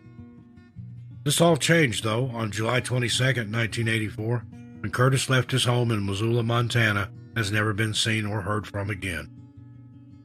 His girlfriend at the time later told investigators that Curtis left his home that evening, telling her he was going to change the battery in his truck and then simply never return. The two were due to meet up the next day, but Curtis was a no-show. Now, as previously mentioned, it wasn't unusual for Curtis to go off for long periods of time, but he would always let someone know where he was going, and this time was different. Curtis' girlfriend waited for a call or a letter, but neither of those ever came. It would take 2 weeks for the first bizarre clue in Curtis' disappearance to emerge. On August 3, 1984, a hiker making their way down a desolate road in Placid Lake State Park came across an abandoned 1976 Toyota pickup truck. The hiker knew that this road was disused and contacted the authorities to report the car. A scan of the license plate revealed that the truck belonged to Curtis Holman, and that is when the authorities and his loved ones realized he was indeed missing. The Missoula Police Department attended the scene and immediately began sweeping the area, looking for any sign of Curtis. On the front seat of his truck, investigators found a forest map, his glasses, and his wallet. No keys were found inside the truck, and there was no other sign of Curtis. A wide-scale search of Placid Lake was conducted, with volunteers flooding in to aid with the search. Search and rescue crews combed the forest, but ultimately, no sign of Curtis has ever been found. According to investigators, there was no sign of a struggle, and the only evidence they found of Curtis being in the area were his footprints that had been covered by the prints of a grizzly bear. Now, just a few days after his abandoned truck was discovered, investigators would receive a bizarre tip. Campers at a Girl Scout camp reported seeing a disheveled man who resembled Curtis wandering around the area. According to the scout leader, the man appeared disoriented, and was rambling about the Vietnam War. There are no reports that indicate that Curtis ever served in the military, and investigators have never been able to verify this sighting. Since then, there has been little movement in Curtis' case, and investigators believe that he was either attacked by a bear, as a female grizzly was spotted in the area, or that he simply got lost while out hiking and succumbed to the element. Curtis's brother, though, has his own theory. He believes that the mysterious disappearance of John Patrick Kerrigan is linked to his brother's disappearance. John disappeared on July 20th, 1984 from Ronan, Montana, and his car was found abandoned around 40 miles away from where Curtis's car was found. This theory has never been backed up by investigators, and there's no solid evidence that links the two cases together. Web sleuth users also proposed that Curtis may have been the Sand Canyon John Doe who was discovered in Sand Canyon, Nevada in March of 1992. However, in 2021, the Sand Canyon John Doe was positively identified as Vincent Marion Trapp, who disappeared sometime around 1991. In the years after his disappearance, Curtis was declared deceased in absentia by his family, and now they're looking for answers so they can finally put him to rest. Curtis Austin Holman is described as a white male with blonde or strawberry blonde or reddish hair, blue eyes, standing 6'5" and weighing 210 pounds. Anyone with any information is asked to contact the Missoula Police Department at 406-552-6303 and reference case number C-840-708-800. Number 6. Jessie Albertine Hoover. In November 1982, Jessie Albertine Hoover unexpectedly lost her husband and the love of her life, Eugene Hoover. The two had been married for 35 years, and they had shared many precious memories and moments together. The unexpected passing of her beloved knocked Jessie off her feet, but with the help of her children and family, she slowly pulled herself back together and found her fighting spirit once more. Jessie was described as a strong-willed woman who was determined to prove that nothing could hold her back. If Jessie wanted to do something, she was going to do it, and no one could talk her out of it. After the passing of her cherished husband, Jessie began talking to her children about walking the length of the Appalachian Trail after she'd read an article in a magazine. Her children later recalled to Bangor, Maine Daily News how this new mission gave their mother a brighter outlook and something to focus her energy on. Also, according to the Bangor Daily News article, Jessie had crafted an itinerary of when she would arrive at major stops along the trail, pick up supplies, and wire for money. She even made arrangements with the family doctor to get refills of her medication along the way. As we said, Jessie had a fighting spirit, and after months of hard work and preparation, she was ready to tackle the mighty Appalachian Trail. Naturally, her family worried about the trip, but they had come to an agreement that Jessie would call them if she felt like she could no longer carry on. Armed with her supplies, route maps, and itineraries, 53-year-old Jessie Hoover left her home in Fort Worth, Texas, and hopped on a Greyhound bus headed towards Maine on May 16, 1983. Her daughter, Mary Yadon, accompanied her mother to the bus station, and the two said what would be their final goodbyes. A quick kiss on the cheek, and then her mother was gone. Mary watched as the bus rolled out of the station, not knowing that she would never see or hear from her mother again. Jessie did make a few phone calls back home, but after May 20, 1983, these calls suddenly stopped. According to reports, Jessie attempted to climb Mount Katahdin on May 20th, but was stopped by rangers. These park rangers would tell investigators that they did not let Jessie pass and climb because they believed she was unprepared and would be unable to make it safely up the mountain. Again, Jessie was a strong-willed woman, so she changed up her plans slightly, and she was seen for the last time at the trailhead of the 100-mile wilderness on the Appalachian Trail. At the time of her disappearance, Jessie was only carrying around $15 to $20 in cash and had a limited supply of her epilepsy medicine. Reports also indicate that, strangely, she was only carrying beef jerky, which is nowhere near enough food to sustain a person traversing the 100-mile wilderness area. An attendant at a house located on the trail remembered seeing Jessie and recalled how unprepared she seemed. She was wearing light clothing and not carrying the recommended 8 to 10 days' worth of food. The Bangor Daily News also reported the Texan had stood out to the attendant and felt she was ill-equipped for a stay in the woods. The attendant reportedly had asked her if she had bug spray, but she didn't even have that. This was the first and last time the attendant saw her. When Jessie failed to make contact with her family, they immediately knew something was wrong. Jessie had purchased prepaid AT&T calling cards, so she didn't need to worry about having money to call home. She'd promised to call at least once a week, but now the lines had fallen silent. Jessie's family contacted park rangers. The search team was put together, but even after weeks of arduous searching, no sign of Jessie was ever found. Warden David Sewall, who had been assigned to Jessie's case, told the Bangor Daily News, quote, "We went over the woods with a fine-tooth comb. If she was there, we would have found her. We don't ignore people in the woods," end quote. No pieces of clothing or equipment were ever recovered, and to this day, Jessie's body has also never been found. Investigators believe that Jessie got lost along the trail and simply succumbed to the elements, seeing as how she was unprepared for the landscape and lacked adequate food and clothing. However, Jessie's children and family have never forgotten about her, although almost 40 years have passed since she disappeared. They still hold out hope that there are answers out there. Her children have submitted DNA samples to the National Missing and Unidentified Persons Network and are hoping that one day there may be a match. Jessie is described as a white female with gray or partially gray hair, blue eyes, standing about 5 foot 9 inches tall and around 240 pounds. She's missing her 2 bottom teeth and has epilepsy, which she takes medication for. She was last seen wearing a blue windbreaker, blue jeans, and a blue shirt, and was carrying a blue knapsack. Anyone with any information is asked to please contact Detective Jennifer Fisk of the Maine State Police at 207-973-3700 and reference case number MC-83-03662. Number 5, Dennis Eugene Johnson. On April 12, 1966, 8-year-old Dennis Eugene Johnson was enjoying a camping trip in the Yellowstone National Park with his mom, dad, and sister. The family had driven from Inyokern, California, to take a relaxing weekend in the park. For Dennis and his younger sister, Yellowstone was the perfect place to run around and explore, seeing what new animals they could see. At first, the trip was going well. The family gathered around their tent, making food and exploring, but then on April 12th, the trip would take an unexpected and tragic turn.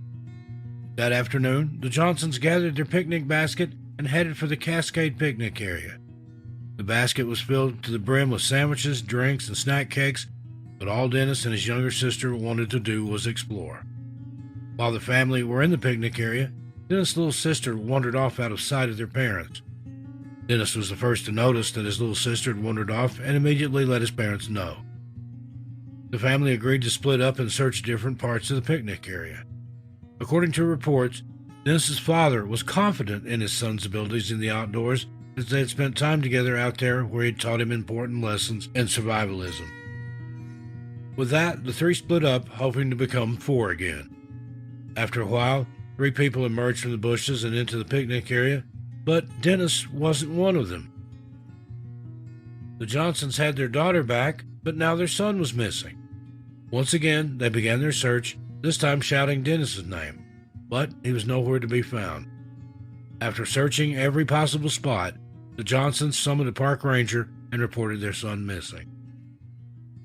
Over the coming days, park rangers, search and rescue teams, and volunteers would pile into Yellowstone National Park to aid in the search, but no sign of Dennis was ever found. After 2 weeks, the search was scaled back after failing to find any sign of little Dennis. There were no items of clothing, no footprints, and ultimately no Dennis.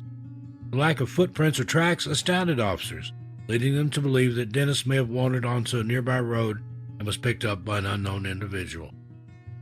No one has ever come forward with any viable information, and since April 12, 1966, Dennis Johnson has never been seen again. If still alive today, Dennis Eugene Johnson would be 64 years old. At the time of his disappearance, he was described as a white male with sandy blonde hair, brown eyes, standing 3 foot 8 inches tall and weighing 60 pounds. Dennis' nickname was Denny, and he had a 6-inch scar on his abdomen that runs through his navel. He was last seen wearing a dark red or magenta long-sleeve t-shirt, tan Levi's pants, and size 8 laced moccasin-type leather hiking boots with crepe soles. Anyone with any information is asked to contact Daniel Kirshner of the National Park Service at 307-344-2122. Number 4, Brian Christopher Jones. 37-year-old Brian Christopher Jones was last seen climbing the North Sister Mountain in the Three Sisters Wilderness area in Eugene, Oregon on September 24, 2011. Brian and his friend were climbing the North Sister when at around 1 p.m., Brian slipped just short of the summit. Deputy John Miller of the Lane County Sheriff's Office later commented to Oregon Live, quote, "He was scrambling on some of the terrain near his climbing partner, and he slipped, started sliding, and then cartwheeled down the mountain," unquote.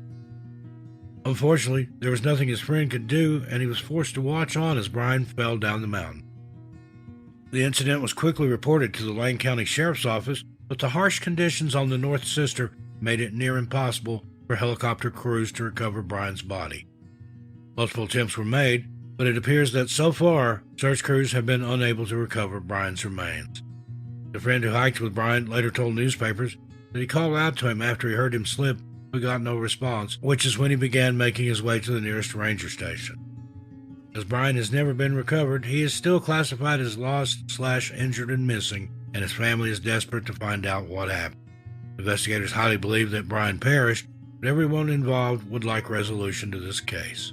If you have any additional information that may help, please contact the Lane County Sheriff's Office, 541-682-4150, and reference case number 11-7087. Number 3, David Christopher Kemper.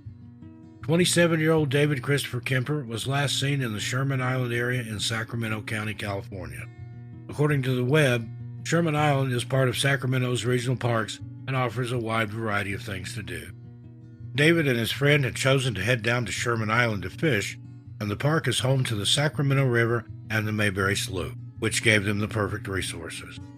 There are very few details available in David's case, and all we know for sure is that on March 12, 2018, David and his friend headed down to Sherman Island to do some fishing.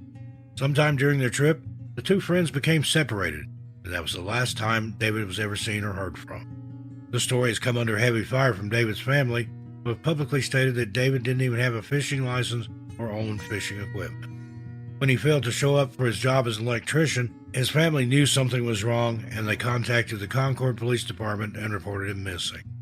At the time of his disappearance, David lived in Concord, and this is why they're the agency in charge of his disappearance.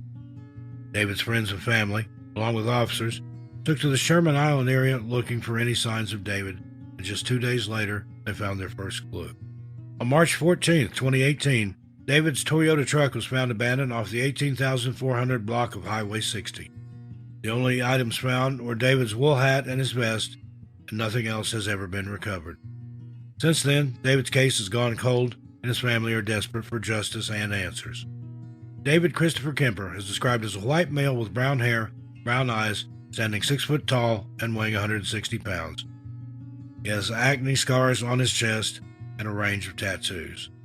The tattoos are a portrait of his grandmother wearing a red scarf on the right side of his rib cage, a portrait of a woman on his right calf, a full-sleeve tattoo on his left arm, which includes the astrological sign for Virgo, the name Megan on his underarm, an outline of the state of California, a Burning Man logo, a family tree with initials on the inside of his forearms, and the words R.I.P. Joshua Freeman with birds, clouds, and the moon on his bicep. He was reportedly last seen wearing a sweatshirt, a dark blue t-shirt, blue jeans, and a wool hat. Anyone with any information is asked to contact the Concord Police Department at 925-671-3333. Number 2, Patrick E. King. 32-year-old Patrick E. King was last seen on November 21, 1995 in Gibson County, Indiana. According to reports, Patrick left his workplace at around 3:30 p.m. and is assumed that he headed home. Later that night, witnesses recall seeing Patrick get into a gray car with 2 unidentified people. This would be the last time that Patrick was seen alive. Michelle Peters, Patrick's girlfriend, was supposed to be going on a date with him that night, but Patrick never showed. Michelle knew that he had not stood her up, and when he failed to contact her or report for work, she knew something was wrong. It wasn't until his car was found abandoned the next day that Patrick's friends and family knew he was in danger. According to reports, Patrick's 1991 Ford Ranger was found in the Snaky Point Wilderness area near the Patoka River in Indiana. The car had been completely abandoned, and as soon as investigators laid eyes on the car, they knew it was a possible crime scene. In the truck, investigators found human hair, human blood, and fingerprints. All of these signs pointed to a struggle, and now they had to find Patrick. Years later, two men would be ordered to take DNA tests and submit other forensic evidence for comparison as they were being investigated in connection with Patrick's disappearance. However, it does not appear as though anything conclusive came of these tests. Just 8 days after her boyfriend disappeared, Michelle found herself in a perilous situation too. Michelle told police that she was driving along when two men in a gray and black Oldsmobile shot at her and smashed into her car. Thankfully, Michelle was unharmed, but she was left severely shaken by the incident. Investigators have not been able to conclusively link the two incidents together, although we think it's more than fair to say that they are most likely connected. Since 1995, Patrick's case has continued to go cold. The courts of Indiana have subpoenaed DNA samples, fingerprints, and searches of numerous properties, but nothing has ever come of this. There were whisperings around Gibson County that Patrick had been buried underneath someone's garage floor, but again, these claims remain unsubstantiated. In the years following his disappearance, Patrick was declared deceased in absentia, but his loved ones are still yearning for answers. Patrick E. King is described as a white male with long brown hair, a mustache, and a beard. His height and weight are recorded as unknown, as is his eye color. Anyone with any information is asked to please contact Detective Brad Cieslak with the Indiana State Police at 800-852-3970 and reference case 35-14390. And number 1, Vladimir Petrovich Kostenko. 41-year-old Vladimir Petrovich Kostenko was a man on a mission. He had moved from Zelenokamsk, Russia, to Washington State with his family as they faced religious persecution in Russia. For his entire time on the planet, Vladimir had been in search of something more. He had a thirst for life and was desperate to understand it. In 2018, Vladimir embarked on another one of his soul-searching hikes, but this time he would never return. Vladimir was dedicated to his spirituality and finding the meaning of life. According to Oregon Live, he lived an almost monk-like existence, fasting regularly, meditating for hours, and reading widely on religion. By the time Vladimir had reached the U.S., he had learned enough English to get by and worked odd jobs as a mechanic to support himself. As he settled into Walla Walla, Washington, he picked up more English and continued his quest for enlightenment. Vladimir was one of 13 children in a devout Christian household, and his siblings recalled that nobody was as spiritual or as devoted as Vlad. In August 2018, Vladimir set out on the 14-mile hike to the Purchase Creek Valley in Hatcher Pass, Alaska. Alaska had been on Vladimir's bucket list, and now he was finally there.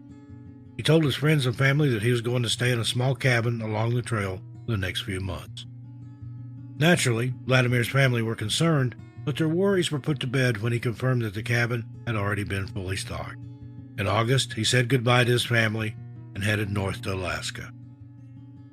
When he set off on his hike, Vladimir was only carrying a backpack which contained his phone, a power bank with solar recharging capabilities, and 5 pounds of oatmeal. With that, he set off into the wilderness.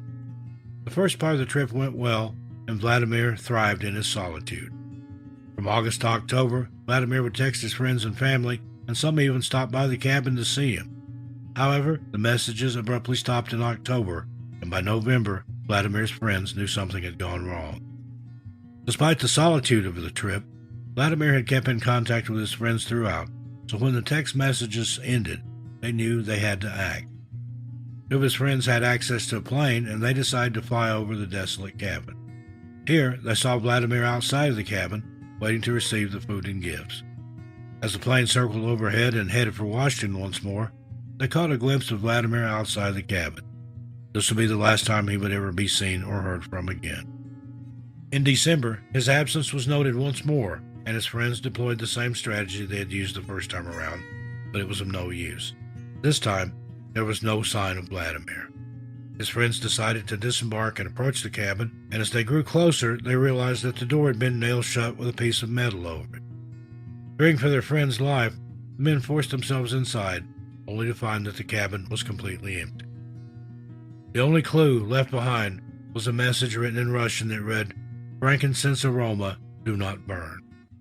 His supplies were missing, and there was no trace of Vladimir in the snowy woods outside.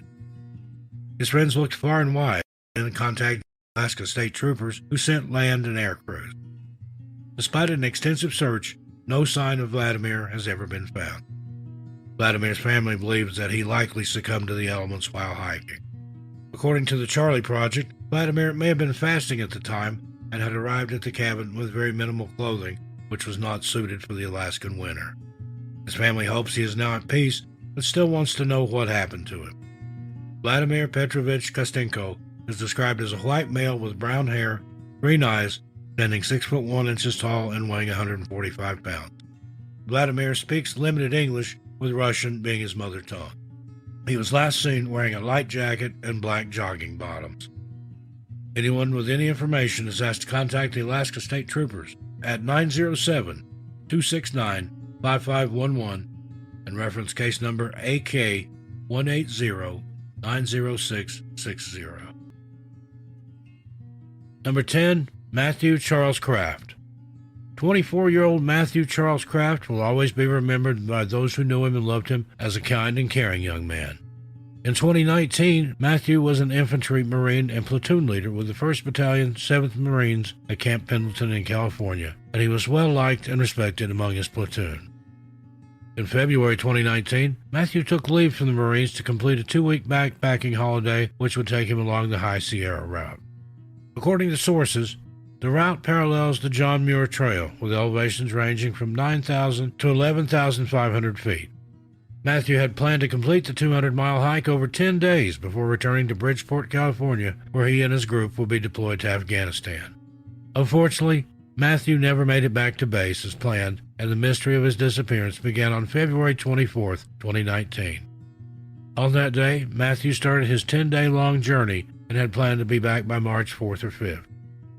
The Orange County Register reports that on February 22nd, Matthew spoke to his father, Greg, for what would be the last time.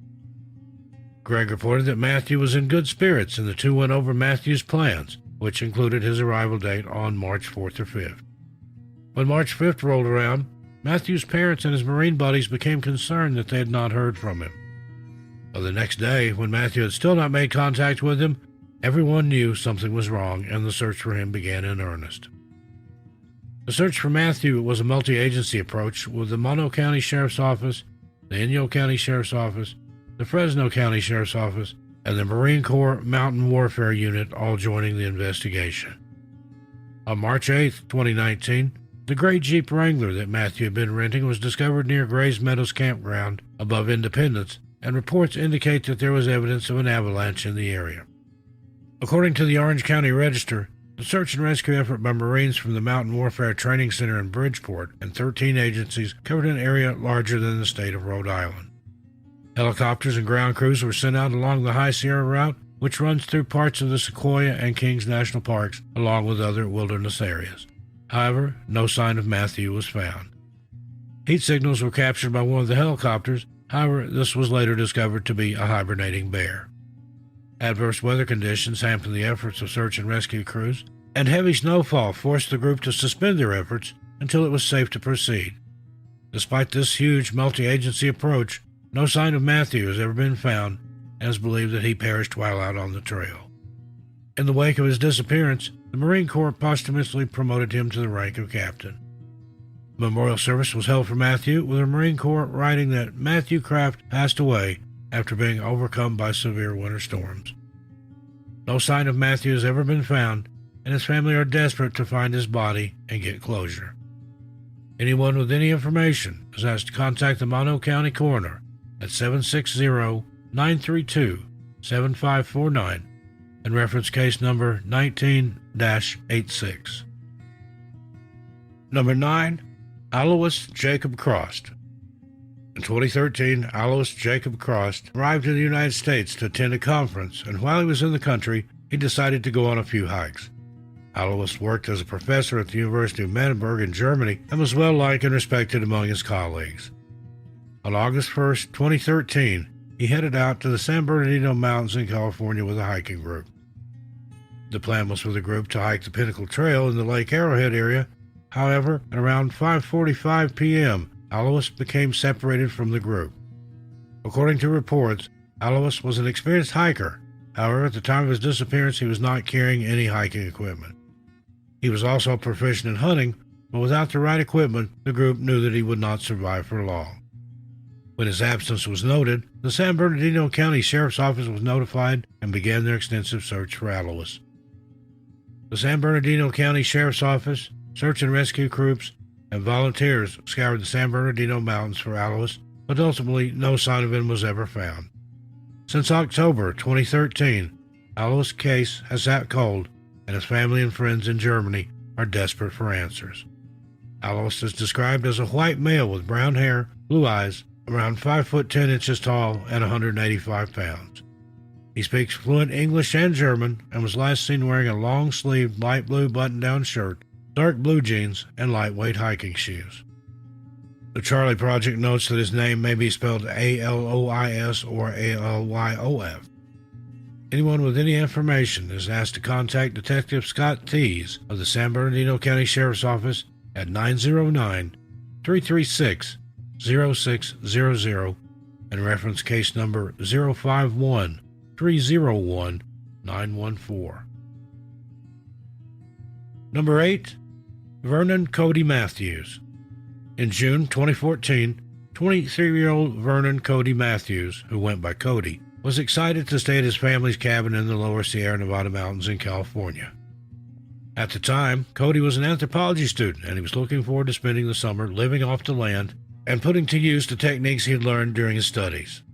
In early June 2014, Cody headed down to his family's summer cabin to get a head start on his parents. The agreement was that in a few days, they would join him and they would enjoy their vacation together. However, when his parents, Vern and Cindy, arrived at the cabin, they found it empty. Not only was there no sign of their son, but the cabin had been completely ransacked and around $18,000 worth of items had been stolen. Cody had called them within the first days of his arrival to let them know that the cabin had been broken into and that he planned to secure it in anticipation of their arrival. The MT Democrat reported that a large saw, only capable of being moved by more than one person, was sitting in the driveway. A camera meant to catch wildlife, set up in the front driveway area, was missing. Another security camera's line had been cut. The side of the house had been forcibly opened by bending the locking bar and destroying the door frame. Vern and Cindy knew that something was very wrong. Their cabin had been broken into and ransacked, and now there was no sign of their son. They contacted the El Dorado County Sheriff's Office to report both incidents, and during the initial investigation, the Sheriff's Office did not believe that the two incidents were connected. With Cody now missing, the El Dorado County Sheriff's Office launched a missing person investigation, and it's been reported that Cody was last seen on June 6, 2014. The Charlie Project reports that on that day, Cody left the family cabin to go on a hike, leaving behind most of his personal belongings. Cody had called his mother beforehand to let her know he was going on that short hike and that he would call her later, but sadly, that call never came. Cody only intended to go for a short hike, and as such, the only things he took with him was a water bottle, a hunting knife, a compass, a bag of trail mix, and his phone. Investigators did manage to track Cody's phone, and it last pinged at around 6:30 p.m. that night around the South Fork of the American River. The Democrat later reported that the ping showed him going back in the direction of the cabin before ending in the water. But there's no evidence Cody is in the river or on the banks. Footsteps were found leading out of the river, which were thought to likely be Cody's. Search and rescue teams, volunteers, and the El Dorado Sheriff's Office continued to search the American River and the area around the cabin for 8 days until the search was finally called off. Despite the sheer amount of ground that was covered, no sign of Cody was ever found. Cody's parents noted that he was an experienced hiker and also loved to kayak and canoe, although there is no evidence that Cody went into the river. Just 2 months after Cody's disappearance, the family's cabin burned down during a wildfire that ravaged the area. The perpetrator of the fire was arrested and charged, but investigators do not believe that the fire is linked to Cody's disappearance. Since 2014, Vern and Cindy have been at the forefront of the search for their son, with Vern quitting his job in order to dedicate himself to the investigation full-time. In a 2014 interview, Vern told the Democrat, with his skills and knowledge of the backcountry, the chance of him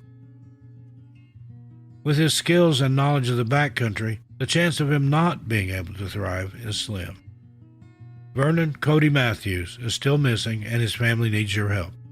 Cody is described as a white male with blonde hair, a reddish beard, blue eyes, standing 6 foot 3 inches tall and weighing 220 pounds. He has a slight scar on the left side of his nostril and was last seen wearing shorts, no t-shirt, and toe shoes or barefoot-style shoes that leave a footprint. Anyone with any information is asked to please contact the El Dorado County Sheriff's Office at 530-621-6600 and reference case number 14-052327. Number 7. Terry J. Metter. On October 19, 2018, Terry Metter headed out on a solo hiking trip in Rock Springs, Wyoming, and has never been seen or heard from again. There are scant few details in Terry's case, and it has been reported that Terry had previously been hospitalized for psychiatric intervention but was taking medication for the bipolar disorder he suffered and was stable at the time of his disappearance. Terry was known to go off into the wilderness alone to hike and hunt, but when he failed to return home or make contact by October 25, 2018, his family reported him missing. Shortly after he was reported missing, his 2013 Chevrolet pickup truck was found abandoned on an access road 2 3/4 miles from the summit of Pine Mountain in Sweetwater County, Wyoming. According to the Cowboy State Daily, it was found high-centered in a large rut with Terry's rifle, binoculars, hunting license, and a small cooler containing a couple of bottles of water and a can of soda, along with some other snacks still inside. The driver's window was found rolled down to allow Terry to presumably climb out of the vehicle, given the steep angle of the truck. The Cowboy State Daily also wrote that dried mud inside the vehicle and on a shovel tossed in the back of the truck indicated that Terry had attempted and failed to dig his truck out of the rut. Investigators found footprints leading away from the truck and onto an access road. However, these prints mysteriously stopped. A half-smoked cigarette was also found, with Terry's son confirming that it was the brand that his father smoked. It appears that DNA testing was performed on the cigarette. However, the results came back inconclusive. A wide-scale search showed no clues, and on November 14, 2018, the search was officially called off. The Sweetwater County Search and Rescue, Tip Top Search and Rescue, the University of Utah Air Med, dog units, volunteers, and the Sweetwater County Sheriff's Office all turned out to help in the search for Terry, but no sign of him has ever been found. His family do not believe that he left of his own volition, and assured investigators that he was stable at the time of his disappearance. Terry had previously confided in friends that he would like his life to end on his terms, and that he would like to do it alone, but there were no indications that Terry wanted to take his own life at the time of his disappearance. His family are still desperately seeking answers and are appealing to anyone with information to please come forward.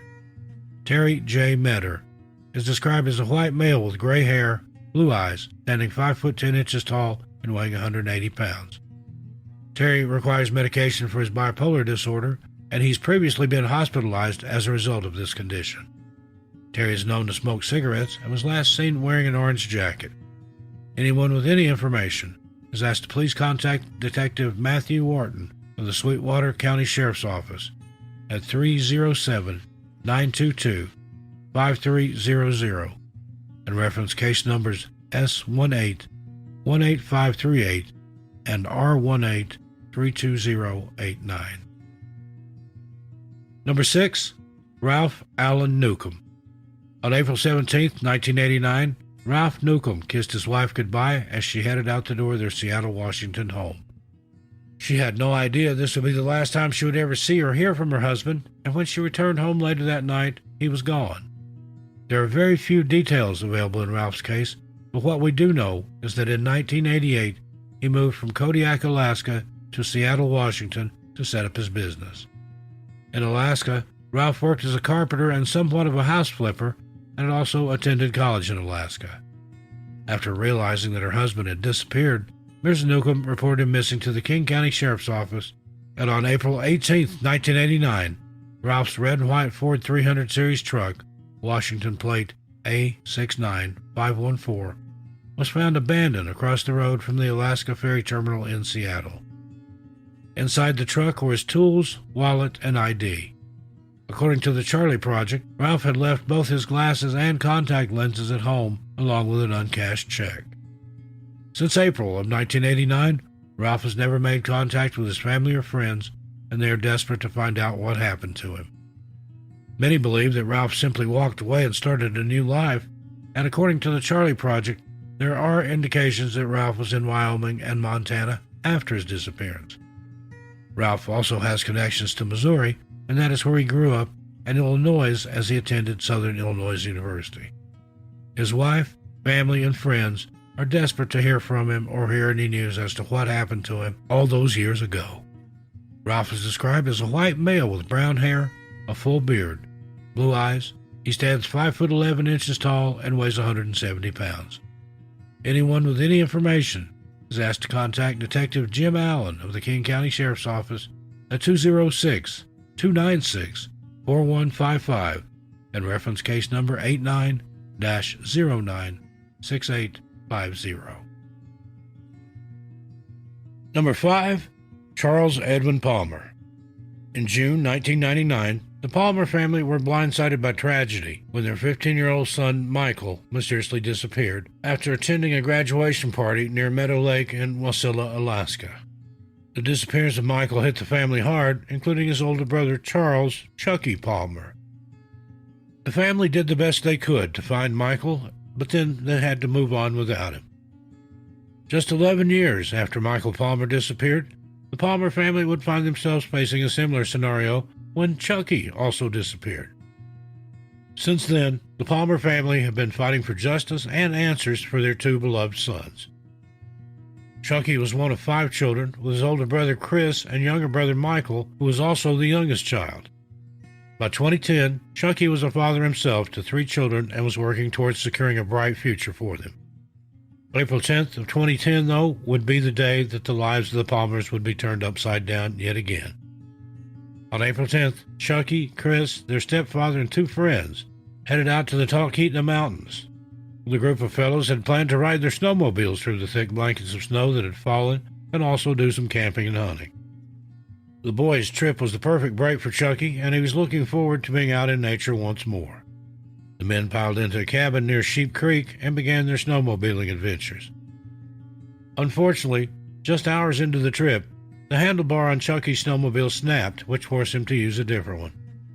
This change of equipment didn't spoil their fun, and after acquainting himself with a new snowmobile, the group quickly rode off into the distance.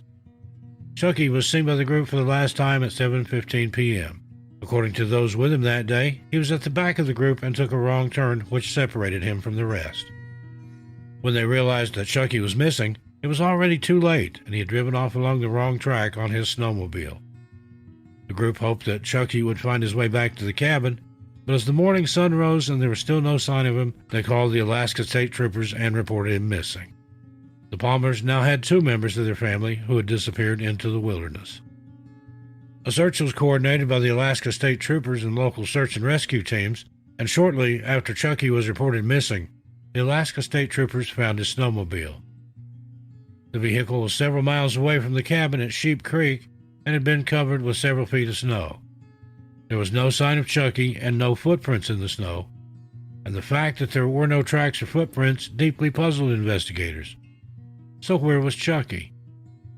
He was dressed appropriately for the weather, but had no food or water with him and no GPS personal locator device.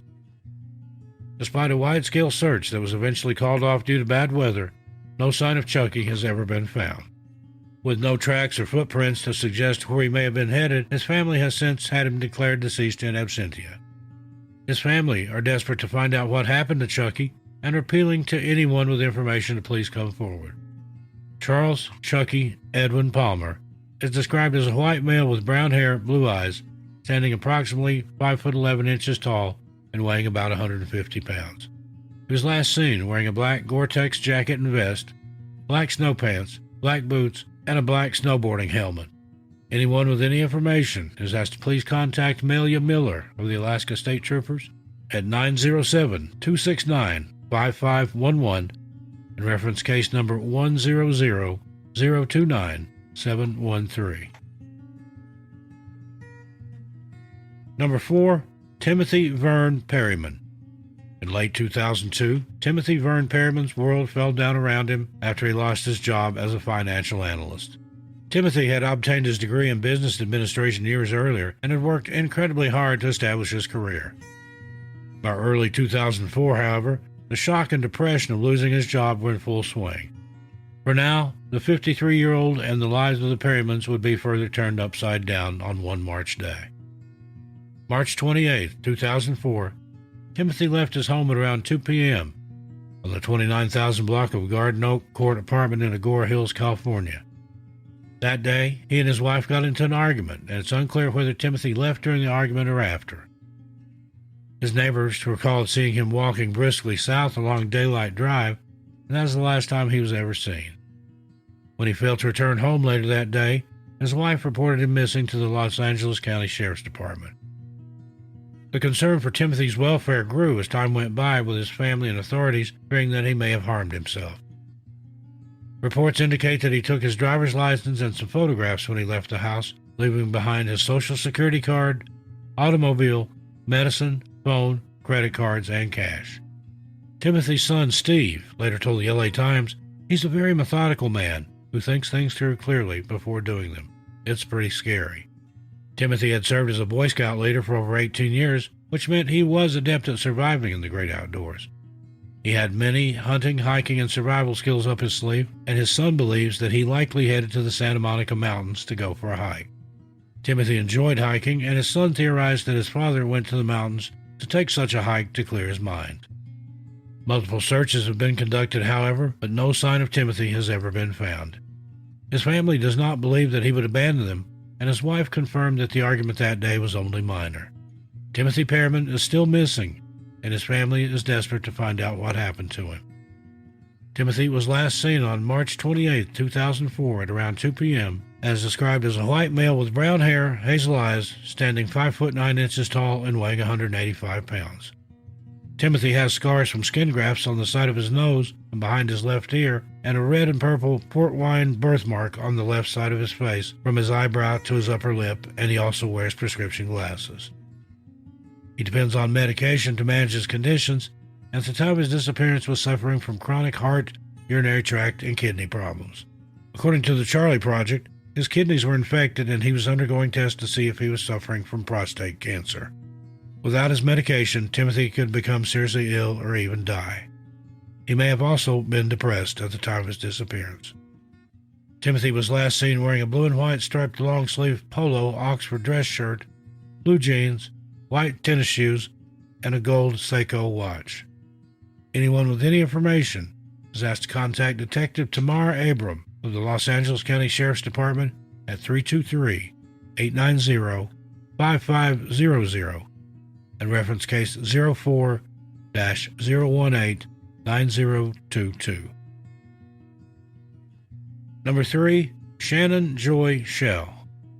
34-year-old Shannon Joy Shell was determined to hike the Tanque Verde Ridge Trail to Manning Camp in Saguaro National Monument East in Arizona.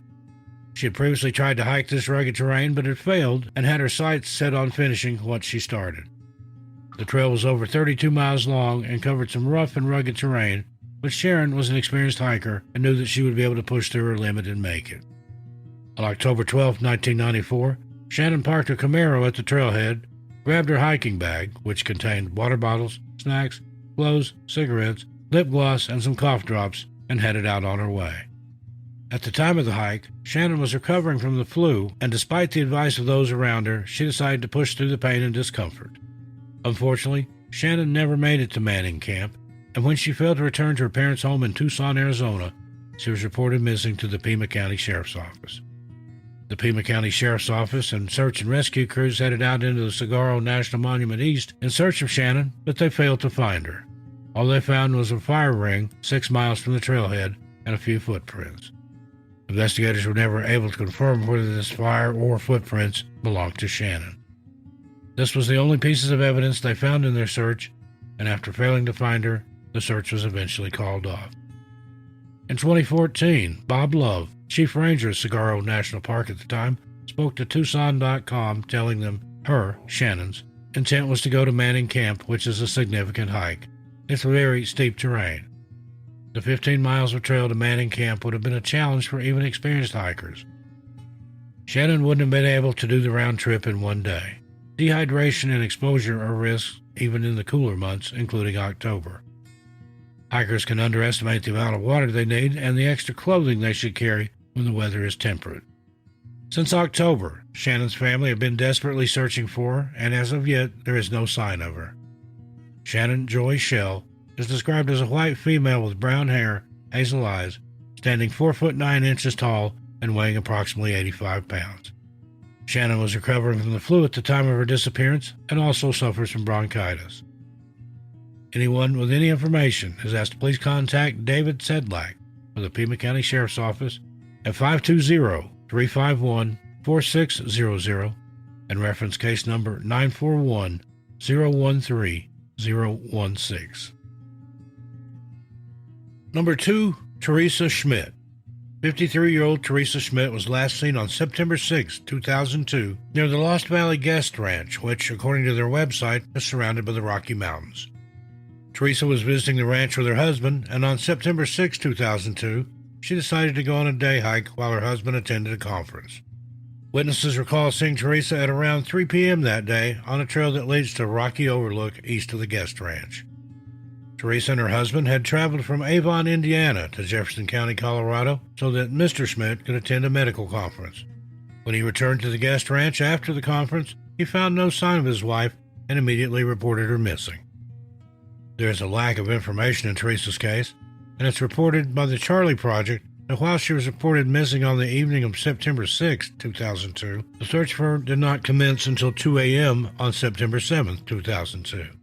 Over the coming days, the Jefferson County Sheriff's Office, search and rescue personnel, scent dogs, and volunteers scoured the area surrounding the Lost Valley Guest Ranch, but ultimately failed to find any sign of Teresa.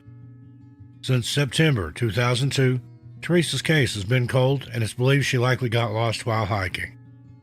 2 sets of her footprints were found near Cheeseman Overlook on each side of the ridge, but nothing else was ever found. Her family are still seeking answers and closure, and are appealing for anyone with any information to please come forward. Teresa Schmidt is described as a white female with blonde hair, brown eyes, standing 5 foot 5 inches tall and weighing 125 pounds. She was last seen wearing a turquoise windbreaker, a light-colored t-shirt, stone-washed jeans, and a black fanny pack. She was also carrying a backpack which contained a heavier jacket and 2 bottles of water. Anyone with any information is asked to please contact Jennifer Jones of the Jefferson County Sheriff's Office at 303-271-5195 and reference case number 02-22973. And number 1, Robert Dwayne Scott. 63-year-old Robert Dwayne Scott was last seen in Grand Junction, Colorado on July 30, 2002. According to authorities, Robert took a 9mm handgun with him and left behind a note that outlined his intentions to harm himself. Once this note was discovered, Robert's disappearance was reported to the Mesa County Sheriff's Office, who launched an official investigation. Shortly after Robert disappeared, his white 1995 Chevrolet pickup truck was found abandoned at the Flat Tops Wilderness area in Garfield County, Colorado. There was no sign of Robert, and the case went cold until August 16, 2002, when the Post-Independent reported that searchers had found his black backpack along the short trail between Jet Lake and the trailhead. According to reports, the only thing missing from the bag was a float tube, and Robert's family confirmed that he enjoyed fishing and hunting in that area. Multiple agencies joined in the search for Robert, with the Post-Independent reporting that agencies from Garfield County, Mesa County, Delta County, Crested Butte, Eagle County, Aspen, and Grand County assisted in the search. These teams brought helicopters, dog units, ground searchers, and even cavers to help find Robert. However, no sign of him was ever detected. Robert Dwayne Scott is considered endangered missing, and his family are desperate for closure. Robert was described as a white male with blonde, strawberry blonde hair, blue eyes, standing 6 foot tall and weighing 160 pounds.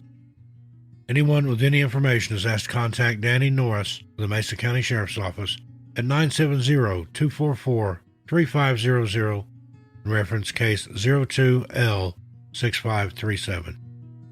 And remember, if you or someone you know is having difficulty and are considering harming yourself, reach out. You can dial 988 or contact your local mental health center or the authorities. There are people out there that care about you and that are willing to help. David Douglas Boone. In the late 1990s, David Douglas Boone enjoyed success through his job as a golf club designer. David worked for Lynx, a company that supplied some of the world's greatest golf players with clubs, and as a result, David and his family lived a comfortable life. Unfortunately, in 1998, the company went out of business, forcing David to move on to another company. He quickly rose through the ranks at Zevo Golf. They too would follow the path of liquidation and bankruptcy. To top it all off, David was in the midst of a divorce from his wife Terry, and the two now had to decide the custody agreement of their 4 children. Fast forward to 2006, David was now 56 years old, and he and Terry maintained a good relationship following their divorce. David found employment with yet another golf club manufacturer, and things had seemed to calm down for him. That's not to say that David wasn't under a lot of stress, but the stresses of being in a company that was liquidating were well behind him. Despite their divorce, David and Terry were on good terms, and the two would regularly catch up with each other and take care of their children together.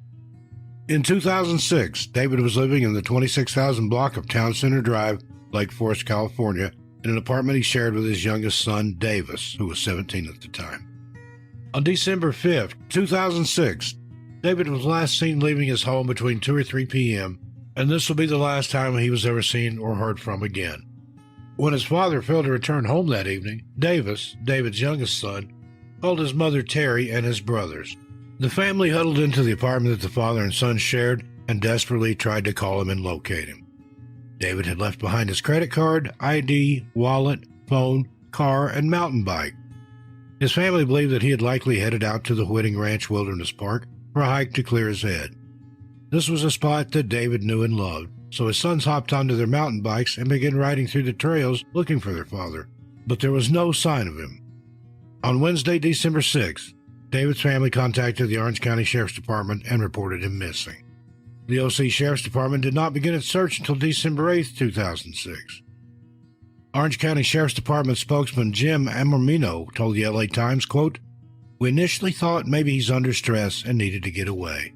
We get many calls a day like that, quite honestly.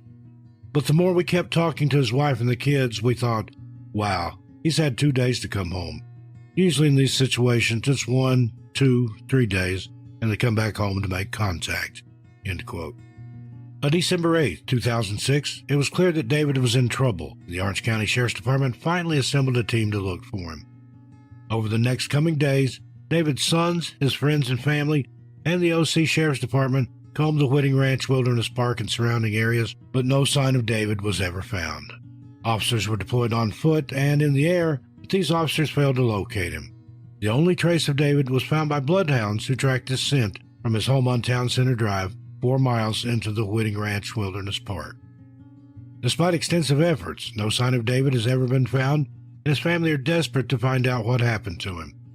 Terry Boone, David's estranged wife, along with David's 4 sons, have been the driving force behind his case. His family pushed the Orange County Sheriff's Department to investigate and also went to great lengths to get his case out there. Terry and the kids would visit local businesses and place flyers around town, hoping that someone knew something. Now, there are theories out there that speculate that David was eaten by a mountain lion or another big creature that stalks the park. While other hikers have been attacked by animals in the Whiting Ranch Wilderness Park, there's no evidence to suggest this is what happened to David. Again, David's family are desperate for answers and are appealing to anyone with information to come forward. David Douglas Boone was last seen on December 5, 2006, and was believed to have headed into the Whiting Ranch Wilderness Park, an area he was extremely familiar with. He is described as a white male with graying-brown hair, blue eyes, standing approximately 6 foot 3 inches tall and weighing about 220 pounds. David is missing a tooth in the middle right side of his mouth. Anyone with any information is asked to please contact the Orange County Sheriff's Department at 714-647-7000 and reference case number 06-235798. Allan Clarence Theus. 52-year-old Allan Clarence Theus was last seen on November 22, 2003, while vacationing in Lewiston, Minnesota. Allan had traveled from Montana, and according to reports, he planned on hiking and hunting in the upper Missouri River Breaks area. According to the few reports out there about Allan's disappearance, he previously lived in the upper Missouri River Breaks area and had moved back to Montana to pursue his hunting. He also worked for a global positioning company, which enabled him to move throughout the country while getting paid. Those who knew Allan described him as hardworking and dependable, and shortly before leaving Montana for Minnesota, Allan told his mother he would be back by the end of November. Allan's absence was first noted on November 24, 2003, when the motel that Allan had been staying in noticed he had failed to check out of his room. Allan never settled his bill, and after this, the motel staff alerted the Fergus County Sheriff's Office on November 26, 2003. The Fergus County Sheriff's Office entered the room that Allan had been staying in to find that most of his clothes and personal items were still in the room. When he left, Allan had taken only his hunting clothes and his rifle. Law enforcement opened their investigation and began their search for Allan right away. The Sheriff's Office, along with search and rescue personnel, scoured the area for Allan, and within hours they found the first clue. A crew flying over the area found Allan's abandoned truck near the Stafford Ferry on the Missouri River. Inside the truck were a pair of boots and an empty rifle case. There was no sign of Allan in or around the truck, and to this day, this remains the only piece of evidence found in his case. By December 7, 2003, the search had been temporarily halted due to poor weather conditions. The Billings Gazette reported there was, quote, heavy snow and gumbo mud that made the area too treacherous to continue the search, end quote. Despite extensive searches, Allan Theus has never been located, and in 2011, his family had him declared deceased in absentia. Allan Clarence Theus is described as a white male with gray hair, hazel eyes, standing 5 foot 10 inches tall and weighing 160 pounds. Anyone with any information is asked to please contact the Fergus County Sheriff's Office at 406-535-3415. Next, Timmy Gene Thompson. 36-year-old Timmy Gene Thompson left his home on the 5000 block of Hess Road off Highway 138 in Phelan, California, for the last time on August 3, 2002. Reports indicate that Timmy was heading out on a hiking trip with the Charlie Project, noting that he was likely headed to the Salton Sea area on the Colorado Aqueduct to the Colorado River. The hiking trip was only supposed to be for 3 days, but when Timmy, known to his friends as Tim, failed to turn up for work or make contact with his family, they knew something had gone wrong. Tim had a houseboat in the Park Moabi area that he frequently liked to visit, and it appears that he had planned to hike through Salton Sea before reaching his houseboat. Unfortunately, Tim never made it to his destination nor back home, and his friends and family knew something had gone wrong. Tim was a dependable person, and the fact that he just dropped off the map sent alarm bells ringing for his friends and family.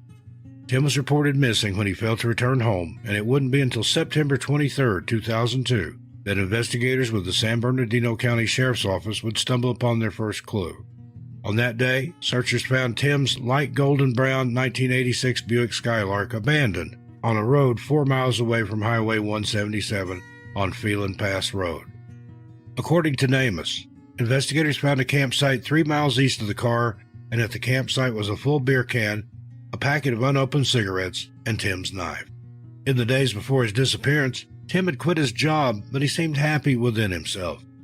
His mother, whom he lived with, reported that her son was in good spirits and showed no signs of wanting to take his own life. The days leading up to his disappearance were mundane, and there were no signs of what was to come. Since 2002, Tim's case has run cold, and investigators are desperate to solve it. Timmy Tim Gene Thompson was last seen on August 3, 2002, near his home in Phelan, California. He is described as a white male with brown hair, might have a beard, has brown eyes, stands 5 foot 9 inches tall, and weighs about 180 pounds. Tim has a tattoo of a California brown bear on the back of his left shoulder. He was possibly last seen wearing a brown button-down shirt, Levi blue jeans, and brown lace-up work boots. Anyone with any information is asked to please contact Detective Joe Janowitz or Detective Michelle Brand of the San Bernardino County Sheriff's Department at 760-552-6833 and reference case number 0702034474. Now we have Tyler Joel Christensen. 16-year-old Tyler Joel Christensen was a bright and sprightly teenager who was dedicated to his faith and his education.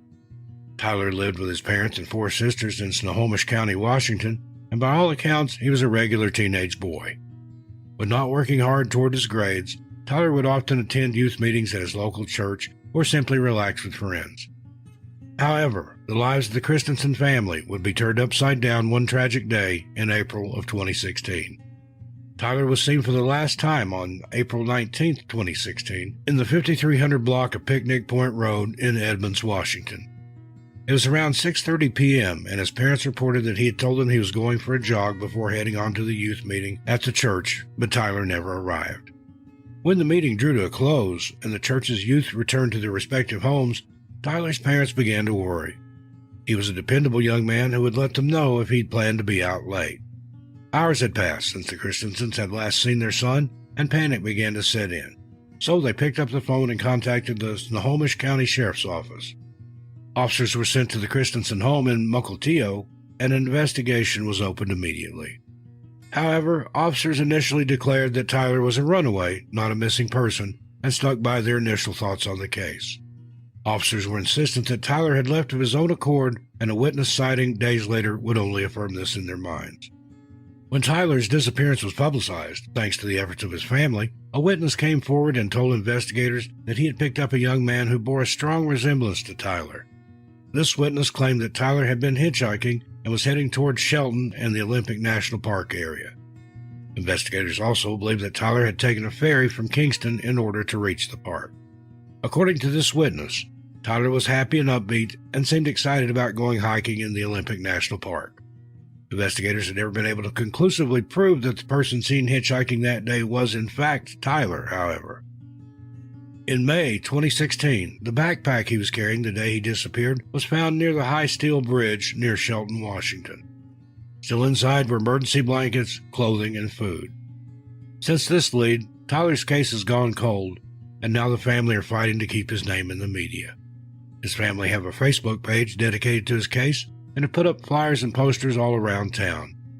Investigators believe that Tyler had made plans to run away and likely became injured while out in the wilderness. But, according to Tyler's family, there were no issues in the home and Tyler was as bright and happy as ever. His family is now desperate for answers and is asking anyone with information to come forward. Tyler Joel Christensen is described as a white male with light brown hair, blue eyes, standing 5'11" and weighing 145 pounds. He has a half-inch scar on his left ankle and was last seen wearing a light blue shirt and dark blue shorts. Anyone with any information is asked to contact Detective Rich Emmons of the Snohomish County Sheriff's Office at 425-388-3839. Next up, Wallace Wilkinson Dunn. 81-year-old Wallace Wilkinson Dunn was last seen on July 12, 2013 at around 11 a.m. in Anchorage, Alaska. Wallace had dedicated his life to his patients in Anchorage and had worked as a doctor for 4 decades. He quickly became a well-known and well-liked figure within the community, and when it was time for his retirement, everyone was pleased that Wallace could now get a well-deserved break. On July 11, 2013, Wallace attended a football game in Waldron Lake with family members. As the family members parted ways, they had no idea that it was the last time they would ever see Wallace. The next confirmed eyewitness sighting of Wallace was made the next day on July 12, 2013, in Anchorage. Wallace was reported missing on July 16, 2013, when he failed to make contact with his family. In the days before his disappearance, he told his family that he wanted to make the most of the sunshine and was going to his cabin in Big Lake. The Anchorage PD received the missing person report and began searching for Wallace immediately. In the days following his disappearance, Wallace's gray Ford F-150 truck was found abandoned at the end of West Susitna Parkway. Inside was his shotgun, a container of now-spoiled food, a chainsaw, and a generator. There was no sign of Wallace, and the search radius expanded. According to frontiersman.com, quote, multiple agencies, including Matsu Search and Rescue, Search Dogs, and the Hello 2 team joined in the search for Wallace, end quote. Despite these extensive searches, no sign of Wallace was ever found. Wallace's disappearance hit the local news, and then days after his disappearance, a bizarre tip came in to the Alaska State Troopers. Witnesses had reported seeing a man fitting Wallace's description at the Montana Creek campground in Alaska on July 13. This man told the witnesses that he planned to either walk or hitchhike to the Denali National Park. Now, investigators have been unable to verify these sightings and are appealing to anyone with any information to please come forward. Since 2013, there have been very few updates on Wallace's case, and his family told investigators and the media that it is extremely out of character for Wallace to leave without notice. Wallace Wilkinson Dunn was last seen on July 12, 2013 in Anchorage, Alaska. He is described as a white male with white hair, blue eyes, standing about 5 foot 7 inches tall and weighing around 160 pounds. Wallace has large, distinctive freckles on his face and walks with a shuffling gait in slow steps. Wallace was also showing early signs of Alzheimer's disease, which affected his memory and physical abilities. Anyone with any information is asked to contact Melia Miller of the Alaska State Troopers at 907-269-5511 and reference case number AK 130-51623. And now, James Taylor Wall. 33-year-old James Taylor Wall was last seen on January 25, 2015. There are extremely few details available in James' case, and even the Alabama Law Enforcement Agency Community Information Center website is lacking any background detail about him. According to the few reports that are out there, James' mother was informed that he might have been involved in a serious altercation at the time of his disappearance, but exactly what happened and with who remain a mystery. He was last seen at his home on County Road 2 in Double Springs, Alabama on January 25th. He walked out of his home, said goodbye to his loved ones, and simply never returned. This case has continued to baffle investigators and loved ones alike, and nothing makes sense at all. It appears that James left his home in Double Springs and was headed for the Bankhead National Forest. This is where the information stops and the leads dry up. James Taylor Wall is still missing and is considered to be an endangered missing person. He is described as a white male with sandy blonde hair, blue eyes, standing 5 foot tall and 150 pounds. James has the following tattoos: a sleeve from wrist to elbow on his right arm, a tribal symbol on his right upper arm, a dragon on his back, and the name Haley on the left side of his chest. He was last seen wearing a yellow John Deere t-shirt and camo shorts. Anyone with information is asked to please contact Billy Holland of the Winston County Sheriff's Office at 205-489-8765 and reference case number 201-501-000-325. Next up, Michael Hugh Camilletti. 56-year-old Michael Hugh Camilletti was a retired Army colonel who loved nothing more than being in the great outdoors. Michael's family knew that if he was unreachable, he was likely out hiking or caving, and that he would be back home safely soon. Michael was last seen on May 22, 2014. Although the Charlie Project reports 2011, that appears to be a clerical error.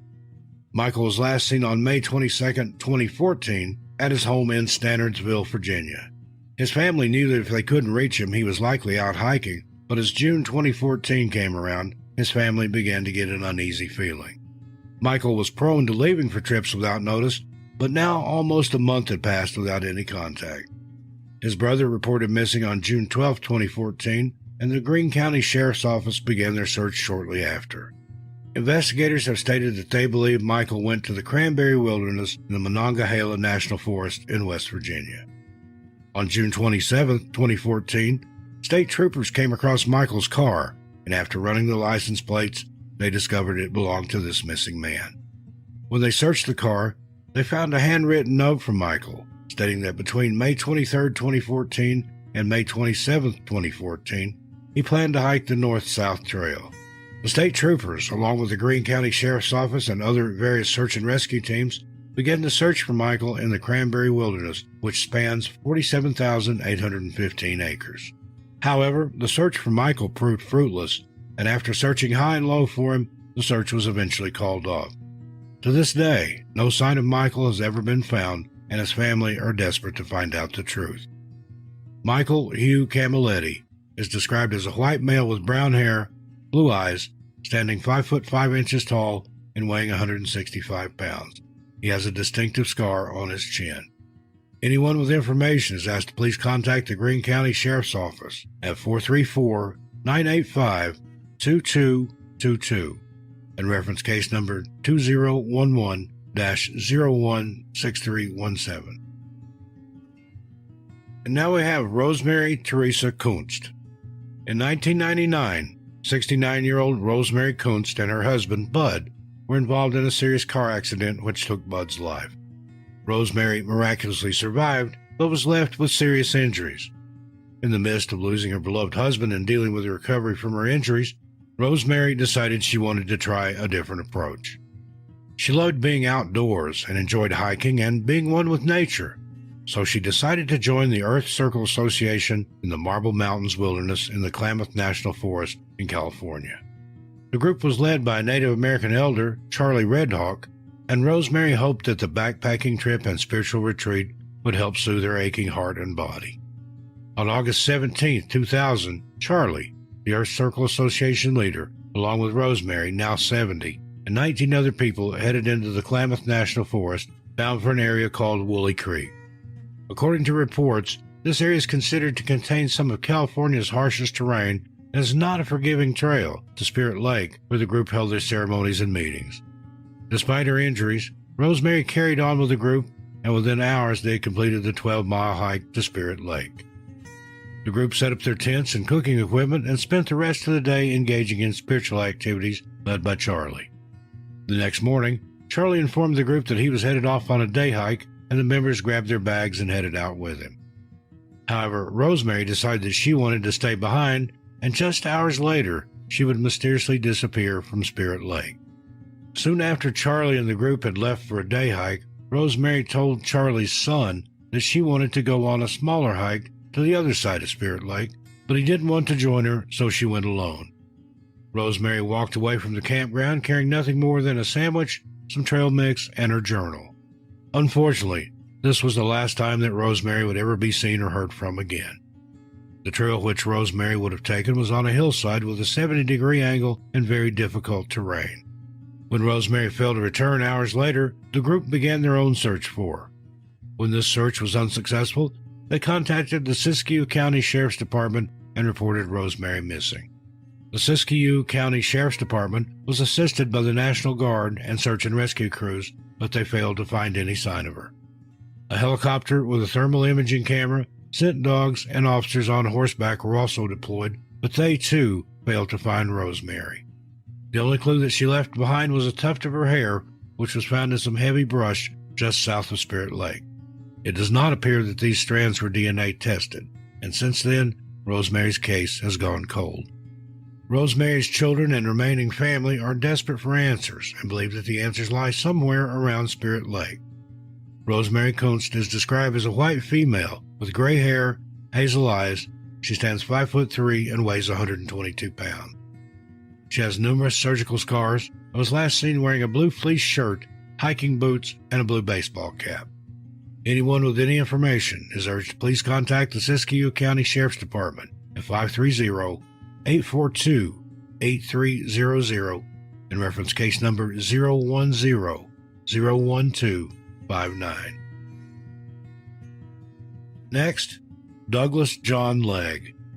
In July of 1971, the Legg family took a trip to the 12,500-acre Santanoni estate near the Adirondack Mountains in New York. This beautiful, sprawling estate was owned by a relative of the Legg family, and the family enjoyed many summer vacations at this estate. For 8-year-old Douglas, the estate was the perfect place to run around and explore. The family enjoyed hiking and being outdoors, and by age 8, Douglas had already familiarized himself with the landscape of the estate and knew how to keep himself safe outdoors. Unfortunately, the trip in July of 71 would be their final trip to the Santanoni estate, as it was due to be sold in the coming months. This somber affair would end in further tragedy with the mysterious disappearance of little Douglas.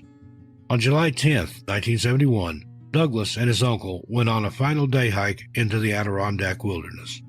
Douglas ran and skipped down the trails, bursting with excitement and energy. At around 3:30 p.m., Douglas' uncle told him to go back to camp and change. His uncle had instructed him to do this as Douglas was wearing shorts and the next part of the trail was covered with poison ivy. Douglas had walked this trail 1,000 times before, and his uncle knew that he could make it to the camp by himself. After several minutes passed and Douglas had not yet returned, his uncle waited for him patiently. But when even more time elapsed and there was still no sign of Douglas, his uncle ran back to the camp. His uncle was horrified to discover that Douglas was not at the camp. Some of the other Legg children reported seeing him near the main building and on a ridge.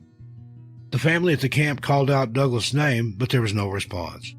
Panic now filled the air as the Leggs and the rest of their extended family began combing through the woodlands around them looking for Douglas. After searching for some time and finding nothing, his parents contacted the New York State Police and officially reported their son missing. As the hours passed, the temperatures plummeted, and the Leggs became incredibly concerned for their son. He knew how to navigate the land around the estate and take care of himself, but he would be no match for the freezing temperatures without the proper clothing. Over the next 6 weeks, the Legg family paid for search and rescue teams to go over the area with a fine-tooth comb. Douglas's family were also wealthy and had the means to pay for a huge investigation. The New York State Police also threw all available resources at the case. Despite this, no sign of little Douglas Legg has ever been found. The search for Douglas was one of the biggest in New York's history, and to this day, his case remains cold. Many people believe that Douglas met with foul play, although investigators say that he likely became lost and perished due to the elements. His surviving family are desperate to find out what happened to their sweet, smiling little boy. Douglas Legg was last seen on July 10, 1971. At the time of his disappearance, he was described as a white male child with blonde hair, blue eyes, standing 4 foot 6 inches tall and weighing 76 pounds. Douglas had a slight speech impediment and was last seen wearing a white short-sleeved polo shirt with navy blue stripes on the collar, navy blue shorts, and black hiking shoes with a circular sole pattern. Anyone with information is asked to please contact Paul Hill of the New York State Police at 518-897-2000 and reference case number BWES 016501. And finally, Arvin Walter Nelson. 51-year-old Arvin Walter Nelson was last seen on August 6, 2014 at China Camp in the Los Padres National Forest. On August 6th, Arvin was dropped off at the camp as he planned to hike through the forest and reach Big Sur Station by August 14th. Arvin was known to be an experienced and skilled hiker, so the 23-mile hike to the Big Sur area was surely going to be an easy one. According to some reports, Arvin had even made an agreement with his friends to ensure his safety. They agreed that if Arvin didn't contact him by August 14th at Big Sur, they would report him missing. Disturbingly, and somewhat prophetically, this plan would have to be enacted on August 14th when Arvin never showed up. His friends never believed that they would have to use this plan, but as Arvin had not been seen or heard from since August 6th, they knew what they had to do. The Monterey County Sheriff's Department was contacted and the report was filed. Soon after, the Sheriff's Department, along with the California National Guard, U.S. Forest Service, California Highway Patrol, and the Coast Guard, flooded into Los Padres National Forest and began their search for Arvin. Using helicopters, dogs, and ground crews, the search and rescue team scoured the trail but found no sign of Arvin. Although Arvin was an experienced hiker and he took along with him more than a week's worth of supplies for this very instance, neither Arvin nor his trusty backpack filled with supplies has ever been found, leaving investigators baffled. Arvin Walter Nelson was last seen on August 6, 2014. He is described as a black male with black hair, brown eyes, standing 6 foot 3 inches tall and weighing 200 pounds. He was last seen wearing brown hiking boots, a dark blue backpack, and carrying leather flip-flop sandals. Number 10. Delmer Wyan Sample. 53-year-old Delmer Wayne Sample was a well-known and well-liked member of his community in Onalaska, Washington. Delmer worked in the local Walmart as a pharmacist and was well acquainted with everyone in town.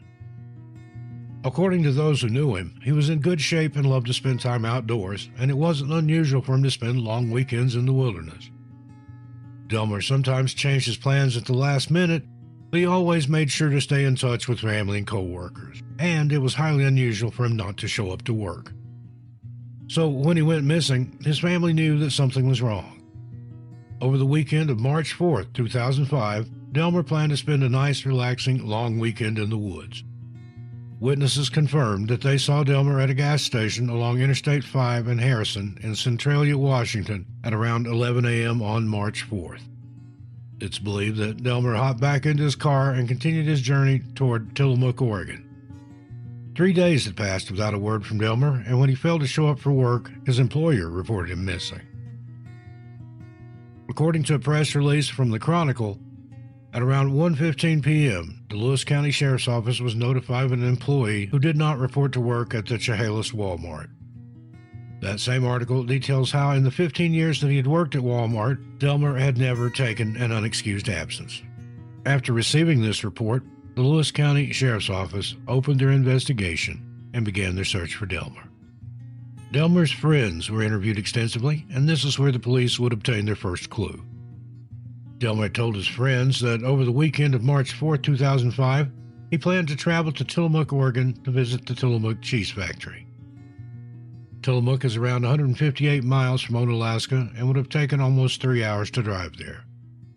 With this new lead, investigators focused their efforts on Tillamook and the roads that Delmer would have taken to get there. Just hours into the investigation, officers would receive another vital tip. Records showed that Delmer's white 1992 Ford Ranger pickup truck had been checked by a park ranger in the Olympic National Park close to Lake Quinault. The ranger had made a note of the vehicle, as it had been there for some time, and it wasn't until Delmer's disappearance was reported via the national database that the rangers and investigators put two and two together. In the coming days, the Lewis County Sheriff's Office would scour the wilderness in the Olympic National Park, and 2 days after Delmer was reported missing, they would make yet another discovery. On March 9th, the Lewis County Sheriff's Office, along with the Jefferson County Sheriff's Office, found Delmer's abandoned 1992 Ford Ranger in a roadside pullout on South Shore Road near Lake Quinault. Unfortunately, there was no sign of Delmer, and the only things in his truck were a sleeping bag and food. The Lewis County Sheriff's Office was joined by the Jefferson County Sheriff's Office and search and rescue teams from Jefferson, Kitsap, Grays Harbor, and Clallam counties. After discovering his vehicle, investigators and search and rescue teams continued searching in the Olympic National Park. However, no sign of Delmer has ever been found. There's been no trace of Delmer since he left for Tillamook, and many believe that he may be a victim of the infamous serial killer Israel Keyes. User u/sleuthing left an interesting comment on Reddit, which is as follows. I knew Del. He went to my church in Chehalis and worked as a pharmacist at our local Walmart. He said he was going to the Tillamook factory in Oregon, yet his car was found north near Lake Quinault. They didn't find anything in his truck, but his bike was missing, and they found a Diet Mountain Dew bottle beside his truck. Israel Keyes was known to be an avid Diet Mountain Dew drinker, but Del didn't think synthetic drinks were healthy and didn't drink any soda. Keyes also lived in Neah Bay at the time, frequently camped near Lake Quinault, and he can't be accounted for in the days leading up to Del going missing. Since Delmer disappeared in 2005, there's been little movement in his case. His family and friends are not giving up hope. Delmer Wayne Sample is described as a white male with graying brown hair, hazel or blue eyes, standing 5 foot 8 inches tall and weighing 180 pounds. At the time of his disappearance, Delmer was sporting a beard and a mustache and has a scar on his big toe and a healed fracture on his left arm. Anyone with any information is asked to contact Detective Daniel Rorden of the Lewis County Sheriff's Office at 306-748-9286 and reference case number 05C2774. Number 9. Brandon Lamont Brownlee. 43-year-old Brandon Lamont Brownlee was last seen on June 14, 2018, in the Bob Marshall Wilderness in Missoula County, Montana. Unfortunately, there are incredibly few details available in Brandon's case. Montana Right Now reported that Brandon presumably walked along the Jenny Creek Trail until the point where it meets up with Young's Creek. Searchers were not able to determine where he went after that. His profile on NamUs gives us further insight into his disappearance, although the details mentioned in NamUs have not been reported anywhere else. However, according to NamUs, Brandon left his home at 3 a.m. and headed out into the Marshall Wilderness. Days later, his truck was found abandoned in a trailhead with one of the windows smashed in. There are no further details or update in Brandon's case, and it continues to stun investigators as well as web sleuths. Brandon Lamont Brownlee is described as a white male with graying-brown hair, green eyes, standing 5 foot 10 inches tall, and weighing around 285 pounds. He was possibly wearing camouflage hunting clothes and carrying a gray frame backpack. Anyone with any information is asked to contact the Missoula County Sheriff's Office at 406-258-4810 and reference case number 2019-7815. Number 8. Angelo Nicola Gotti Jr. Angelo Gotti will forever remember July 13, 1974. On that morning, he drove his son, 21-year-old Nick Gotti Jr., down along Ortega Highway towards the Cleveland National Forest in California. As Nick got out of the car, he said goodbye to his father. He was only supposed to be gone for a long, solitary hike in the Cleveland National Forest, but sadly, he would never return. July 13, 1974 was the last time that Angelo ever saw his son, and now, 48 years later, the Gotti family are still holding out hope for his case to be resolved and for them to finally have some closure. July 13, 1974, Nick hopped out of his dad's car and began to walk down the Ortega Highway, down to San Juan Hot Springs, and into the Cleveland National Forest. Nick enjoyed living off the land and was constantly looking to push his survival skills. This time, he had planned to stay out in the wilderness for a week or so before returning home. As the end of July came around, the Gattis became concerned that Nick hadn't returned home. It wasn't unusual for him to be gone, but he would always keep in contact. When weeks had passed and there was still no sign of Nick, his father, Angelo, contacted the Orange County Sheriff's Department and the Newport Beach Police to report him missing. But the Orange County Sheriff's Department were less than cooperative. According to the LA Times, quote, Angelo said he was told that he had waited too long to report Nick missing and that there were no leads to follow, end quote. The Gattis were, understandably, angry and disappointed and decided to take matters into their own hands. They reached out to a private search and rescue team, and the group headed out into the Cleveland National Forest to conduct their own investigation. Every Saturday, for the next 4 years, the Gattis navigated through the many trails in the forest, but found no sign of their son. Every crevice and cave was searched thoroughly, but Nick was nowhere to be found. There's only one clue in Nick's case, and that clue comes from the conversation he had with his father, Angelo, on their way to the forest. According to Angelo, Nick was much more free-spirited than he and his wife, and Nick thought that their way of life was wrong. According to the article, Nick had left his ID, wallet, watch, and Social Security ID at home before his final trip. His parents did notice that this was out of character, but didn't take it as an indication that Nick planned on running away. His father recalled that Nick took with him his sleeping bag and a .22 Smith & Wesson revolver. His parents also pondered the possibility of Nick being a victim of William Bonin, the freeway killer, or killer Randy Kraft, both of which were active in California at the time. There's been no evidence to link the two killers to Nick, however, and since 1974, the case has gone cold. Angelo Nicola Nick Gotti Jr. is described as a white male with reddish-brown hair, blue eyes, standing approximately 5 foot 3 inches tall and weighing about 120 pounds. At the time of his disappearance, Nick had a reddish-brown beard and a mole on his chest. He was last seen wearing a white Yamaha jacket, a white t-shirt, cut-off corduroy trousers, and tan or yellow work boots. Anyone with any information is asked to please contact the Orange County Sheriff's Office at 714-647-7000 and reference case number 504-450. Number 7. Andrew Bliss. On June 23, 2002, 23-year-old Andrew Bliss was officially reported missing by his family, and, according to them, the last time they had seen Andrew was on June 20th. At the time of his disappearance, Andrew was going through a tough breakup and had been depressed. In the weeks before his disappearance, Andrew had quit his job and his mood had plummeted.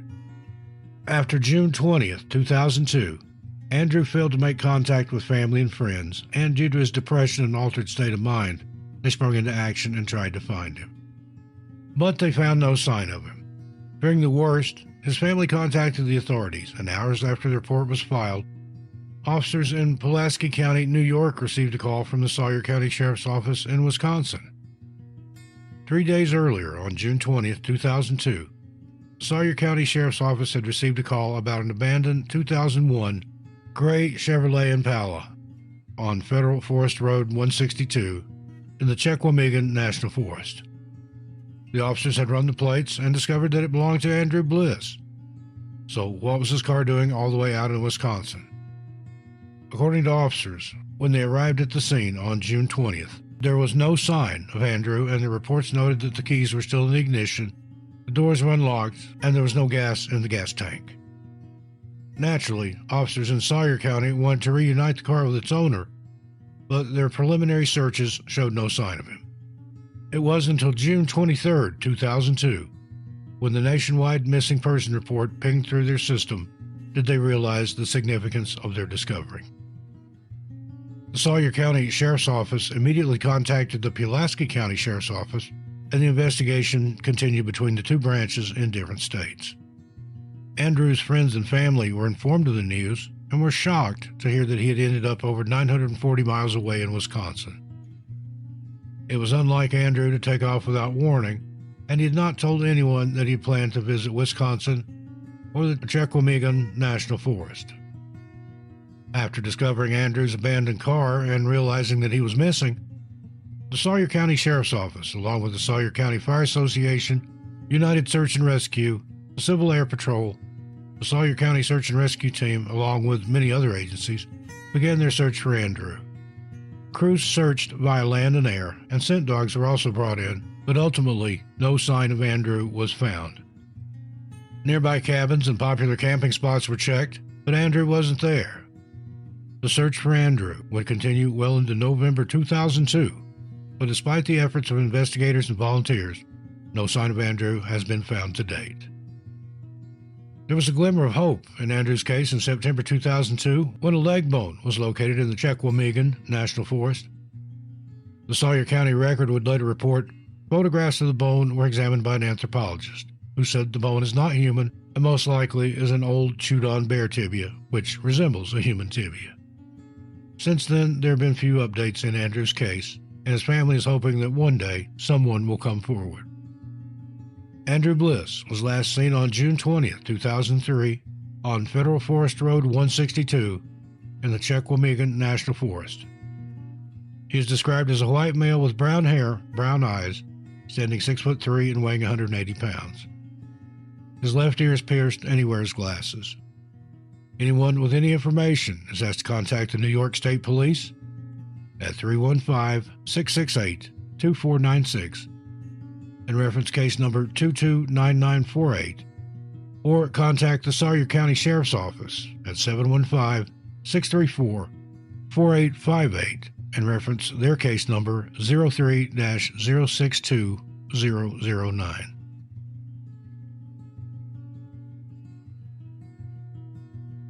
Number 6. Susan Seymour Adams. 42-year-old Susan Seymour Adams and her husband, Tom, had been planning their dream trip to the Bitterroot Wilderness in Idaho and Montana. The two had spent the early half of 1990 saving and planning for the trip, and they were delighted when they found the Iron Horse Outfitters, a travel group that could take them where they wanted to go. In September, the trip finally came around, and the two bundled their gear into the car and headed for Idaho. Unfortunately, the dream trip would end in tragedy, and 32 years later, Susan is still missing. According to her husband, Tom, Susan wasn't an experienced hiker and camper, but was willing to put the work in to get there. Susan loved spending time in the great outdoors, and with Tom by her side and as her guide, the two enjoyed many adventures together. On September 22, 1990, The two left their home in Austin, Texas, and arrived in Hamilton, Montana. There they met with the leader of the tour company, a man named Art Griffith. From here, they made their way to their camp in the Battle Lake area. This saw them riding on horseback for 7 hours, and by the time they arrived, they were exhausted.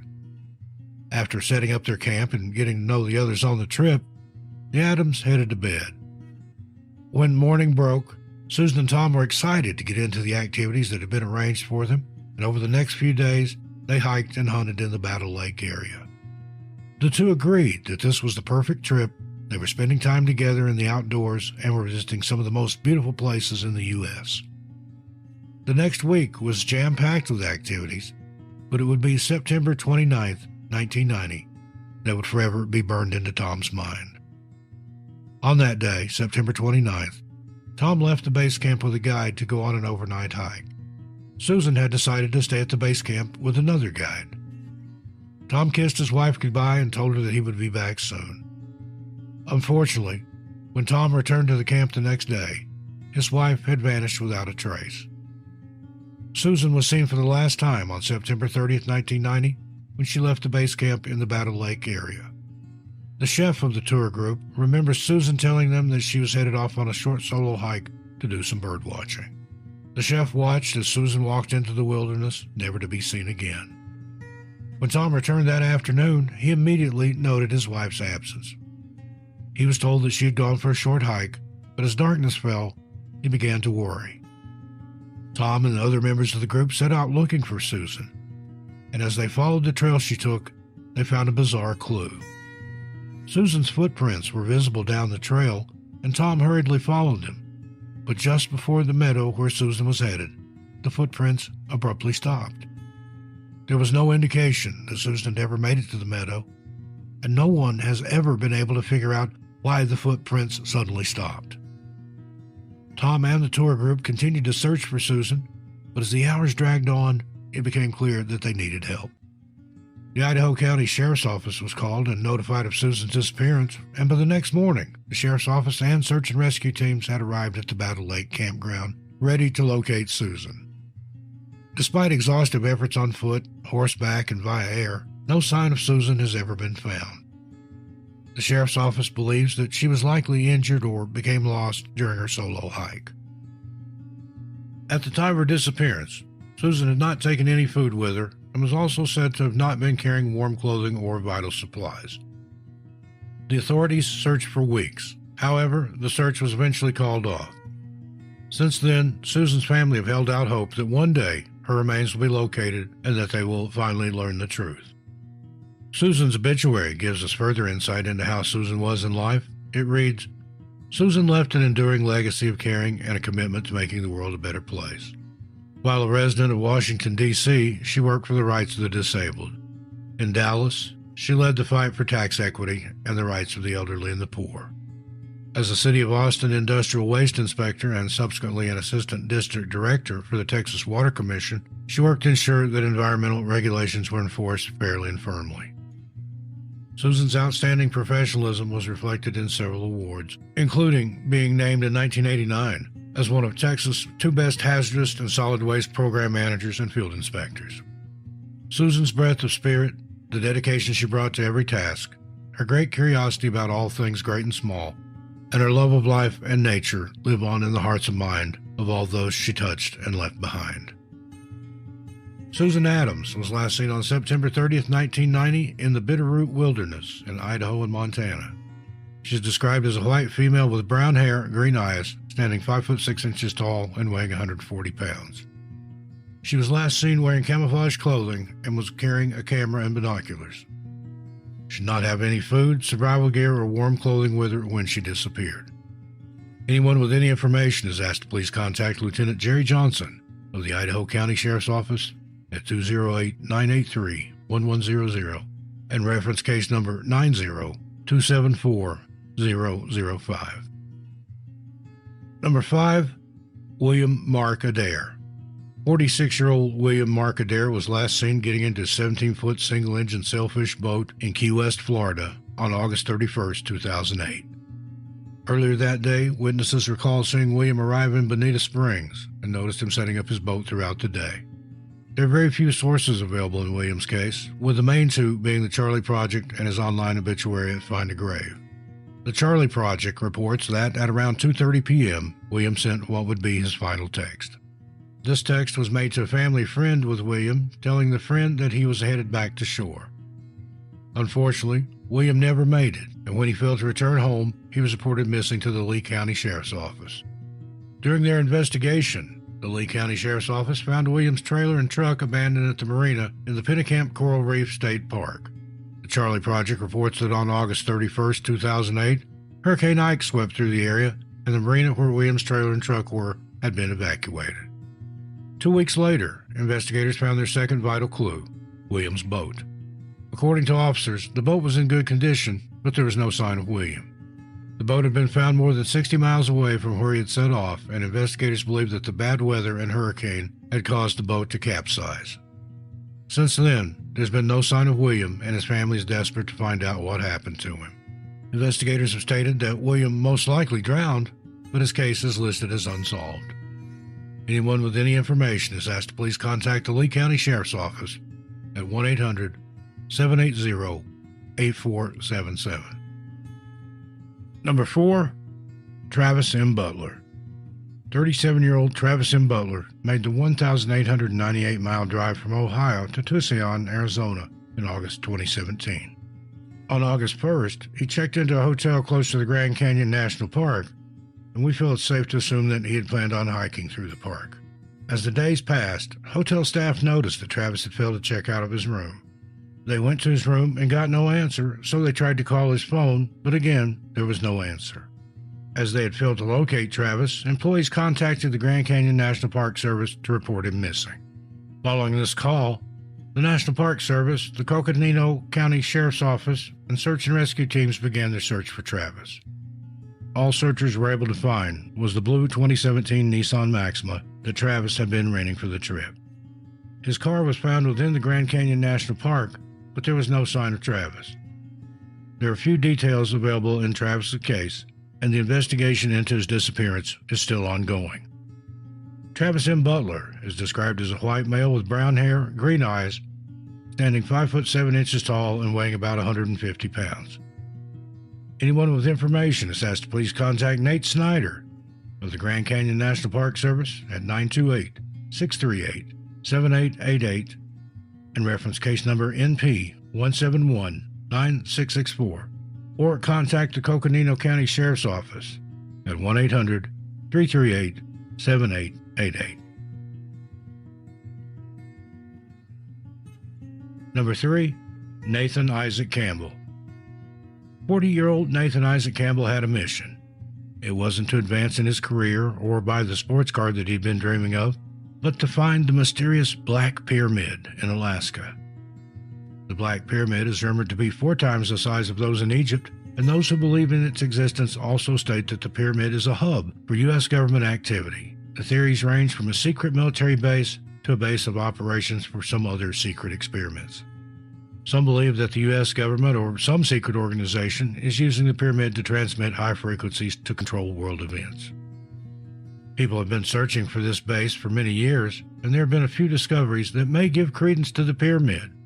Supposedly, in the 1990s, the Chinese government found a large pyramid-like structure deep under the Alaskan snow. It appears that there's been no follow-up from this, and the existence of the pyramid remains a wild conspiracy, at least to some.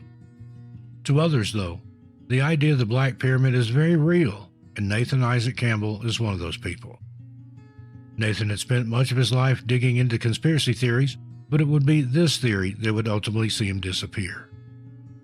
On June 13, 2020, Nathan kissed his family goodbye and headed toward the airport. He had hired a private charter plane to fly him to Carey Lake in the Denali National Park in Alaska. This area of the park is incredibly desolate and isolated, with the nearest village being a week away by foot. Everywhere you turn in Carey Lake, you're met with a vast landscape that stretches for miles upon miles. Nathan knew that he would unlikely encounter anyone in the park and made sure to pack months' worth of food and supplies. Pilot Jason Sturgis flew Nathan from Taquinta to Carey Lake, and as the two chatted during the flight, Jason felt a sense of dread wash over him. Nathan had no set pickup location, and was relying on a Garmin InReach satellite device to keep him in contact with his wife and children. Nathan had agreed with his wife that he would send her a message if he required a pickup at any point during the trip. He told her that he planned to be gone until September 15th, 2020, and that he would keep in touch. Now, Nathan did keep in touch at first, but somewhere along his journey, he simply vanished. By September 15th, 2020, his wife knew that something was wrong. He had not sent her a message to request a pickup, and she had reported her husband missing to the Denali National Park Service. The National Park Service soon called in the help of the Alaska State Troopers, and by mid-September, Carey Lake was abuzz with activity. According to reports, investigators found Nathan's supplies close to Carey Lake, and as they moved out, they found another worrying clue. Just a few miles from Carey Lake, they discovered Nathan's collapsed tent. Inside the tent lay Nathan's diary that he kept updated with his adventures and his quest to find the Black Pyramid. Strangely, though, the final entry was dated sometime in June, and Nathan wrote how he was leaving his camp to find water. The National Park Service called in the help of search and rescue teams in the area, who flew over the Denali National Park in search of Nathan, but ultimately no sign of him has ever been found. Nathan's family are now desperate for answers and hope that one day they will be reunited. Nathan Isaac Campbell is described as a white male with reddish blonde hair, blue eyes, standing 5 foot 10 inches tall and weighing 190 pounds. Anyone with any information is asked to please contact the Denali National Park Service at 907-683-9555 and reference case number 2020-02196, or contact Melia Miller of the Alaska State Troopers at 907-269-5511 and reference case number AK 200-65036. Number 2, Christina Lynn Carter. The story of 3-year-old Christina Lynn Carter's disappearance is a complex and confusing one, so let's start at the beginning. In 1973, Christina was 3 years old and living with her mother, 24-year-old Janet Carter, in Birmingham, Alabama. Janet was in the process of divorcing her husband and Christina's father and was terrified that the courts would take Christina away from her. Throughout the divorce proceedings, Christina's father had been petitioning the courts for custody of her. Poor little Christina was in the middle of all this, and when Janet knew that things were not swinging her way, she decided to take drastic action. Janet was terrified that she would lose her beloved daughter, and so she took herself and Christina into hiding in the Great Smoky Mountains in September 1973. This location wasn't chosen by chance, though, as Janet had been seeing a married man who had a cabin in the Great Smokies. It's unknown how long the relationship between the two had been going on, but Janet decided to pick up sticks and run into the mountains during the court proceedings. Her family believed she had gone for a much-needed break. However, their worlds would be turned upside down in a matter of months. On October 7, 1973, the serenity of the Great Smoky Mountains was shattered when Janet's body was discovered inside a duffel bag near Klingman's Dome Road in Bryson. The coroner noted that the cause of death was asphyxiation, and it wasn't until her mother came forward a month later that Janet was identified. Investigators had found Janet, but where was Christina? The coroner estimated Janet's death to have occurred between 12 and 72 hours, and there was little evidence found on her or with her body. Investigators now had 2 lines of inquiry, finding out who did this to Janet and finding her 3-year-old daughter Christina. For months, authorities scoured the Great Smoky Mountains looking for any sign of little Christina, but ultimately these searches would come up empty. Despite a huge effort from the Hueytown Police Department and the FBI, no sign of Christina has ever been found.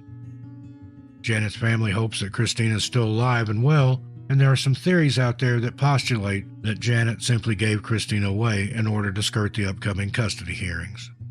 Janet's murder and her daughter's disappearance both remain unsolved, and an age-progressed photo of Christina is available via NEC-MEC. Janet's secret boyfriend was questioned and eventually ruled out as a suspect as he had a solid alibi for October 7, 1973. Since then, both of their cases have gone cold, and authorities are waiting for the right person with the right information to come forward. If alive today, Christina Lynn Carter would be 52 years old. At the time of her disappearance, Christina was described as a white female with blonde hair, blue eyes, standing 5 foot 3 inches tall and weighing 30 pounds. She walked pigeon-toed, and as we stated, an age-progressed photo, along with a photo of Janet, is available.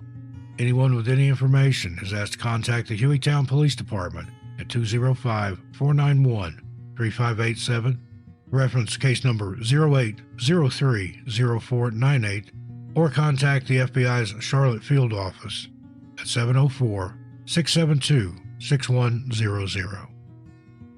And finally, number 1, Stephen Michael Clark, Jr. 21-year-old Stephen Michael Clark, Jr. and 18-year-old Bert Orion Dollar were last seen in Long Beach, California on July 9, 1995. The two had set out that day for a day of exploring and camping. However, now, some 27 years later, they are still missing. Unfortunately, there are very few news reports about these two young men, and we have little idea of who they were as people. When the two failed to return home, their parents reported them missing. An investigation was launched by the Long Beach Police Department and the San Bernardino Sheriff's Department.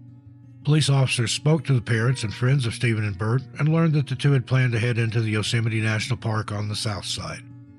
An extensive search of Yosemite was conducted, but no sign of the two was ever found. The only piece of evidence found in their case was their white Ford Fiesta with Indiana license plates that had been abandoned off Highway 395 near the California-Nevada border. It is unsure which of the two hails from Indiana and why the car had Indiana plates. 27 years later, and the two are still missing. Aside from their Charlie Project profiles and a few news articles and threads on forums, the disappearance of Stephen and Bert has largely gone unknown. Stephen Michael Clark, Jr. was last seen on July 9, 1995. He is described as a white male with blonde hair, blue eyes, standing 5 foot 10 inches tall and weighing approximately 150 pounds. Bert Orion Dollar is described as a white male with blonde hair, blue eyes, standing 5 foot 11 inches tall and weighing approximately 160 pounds. He has an appendectomy scar on his stomach and the following tattoos: a dollar sign on his left bicep and a dog's head in tan and black ink on his left shoulder. Anyone with any information regarding this case is asked to please contact the Long Beach Police Department at 562-570-7260 and reference case numbers 95-69582 and 04-33042. Well, friends, there you have it. Another set of mysterious National Park disappearances. As always, look forward to your comments on these, but please keep it friendly and respectful. Till we meet again, be good to yourselves and each other. Stay safe out there in the woods. As for me, I'll see you a little farther on down the trail. I'm Steve Stockton, and I'll talk to you next time. Tell your pets I said hi.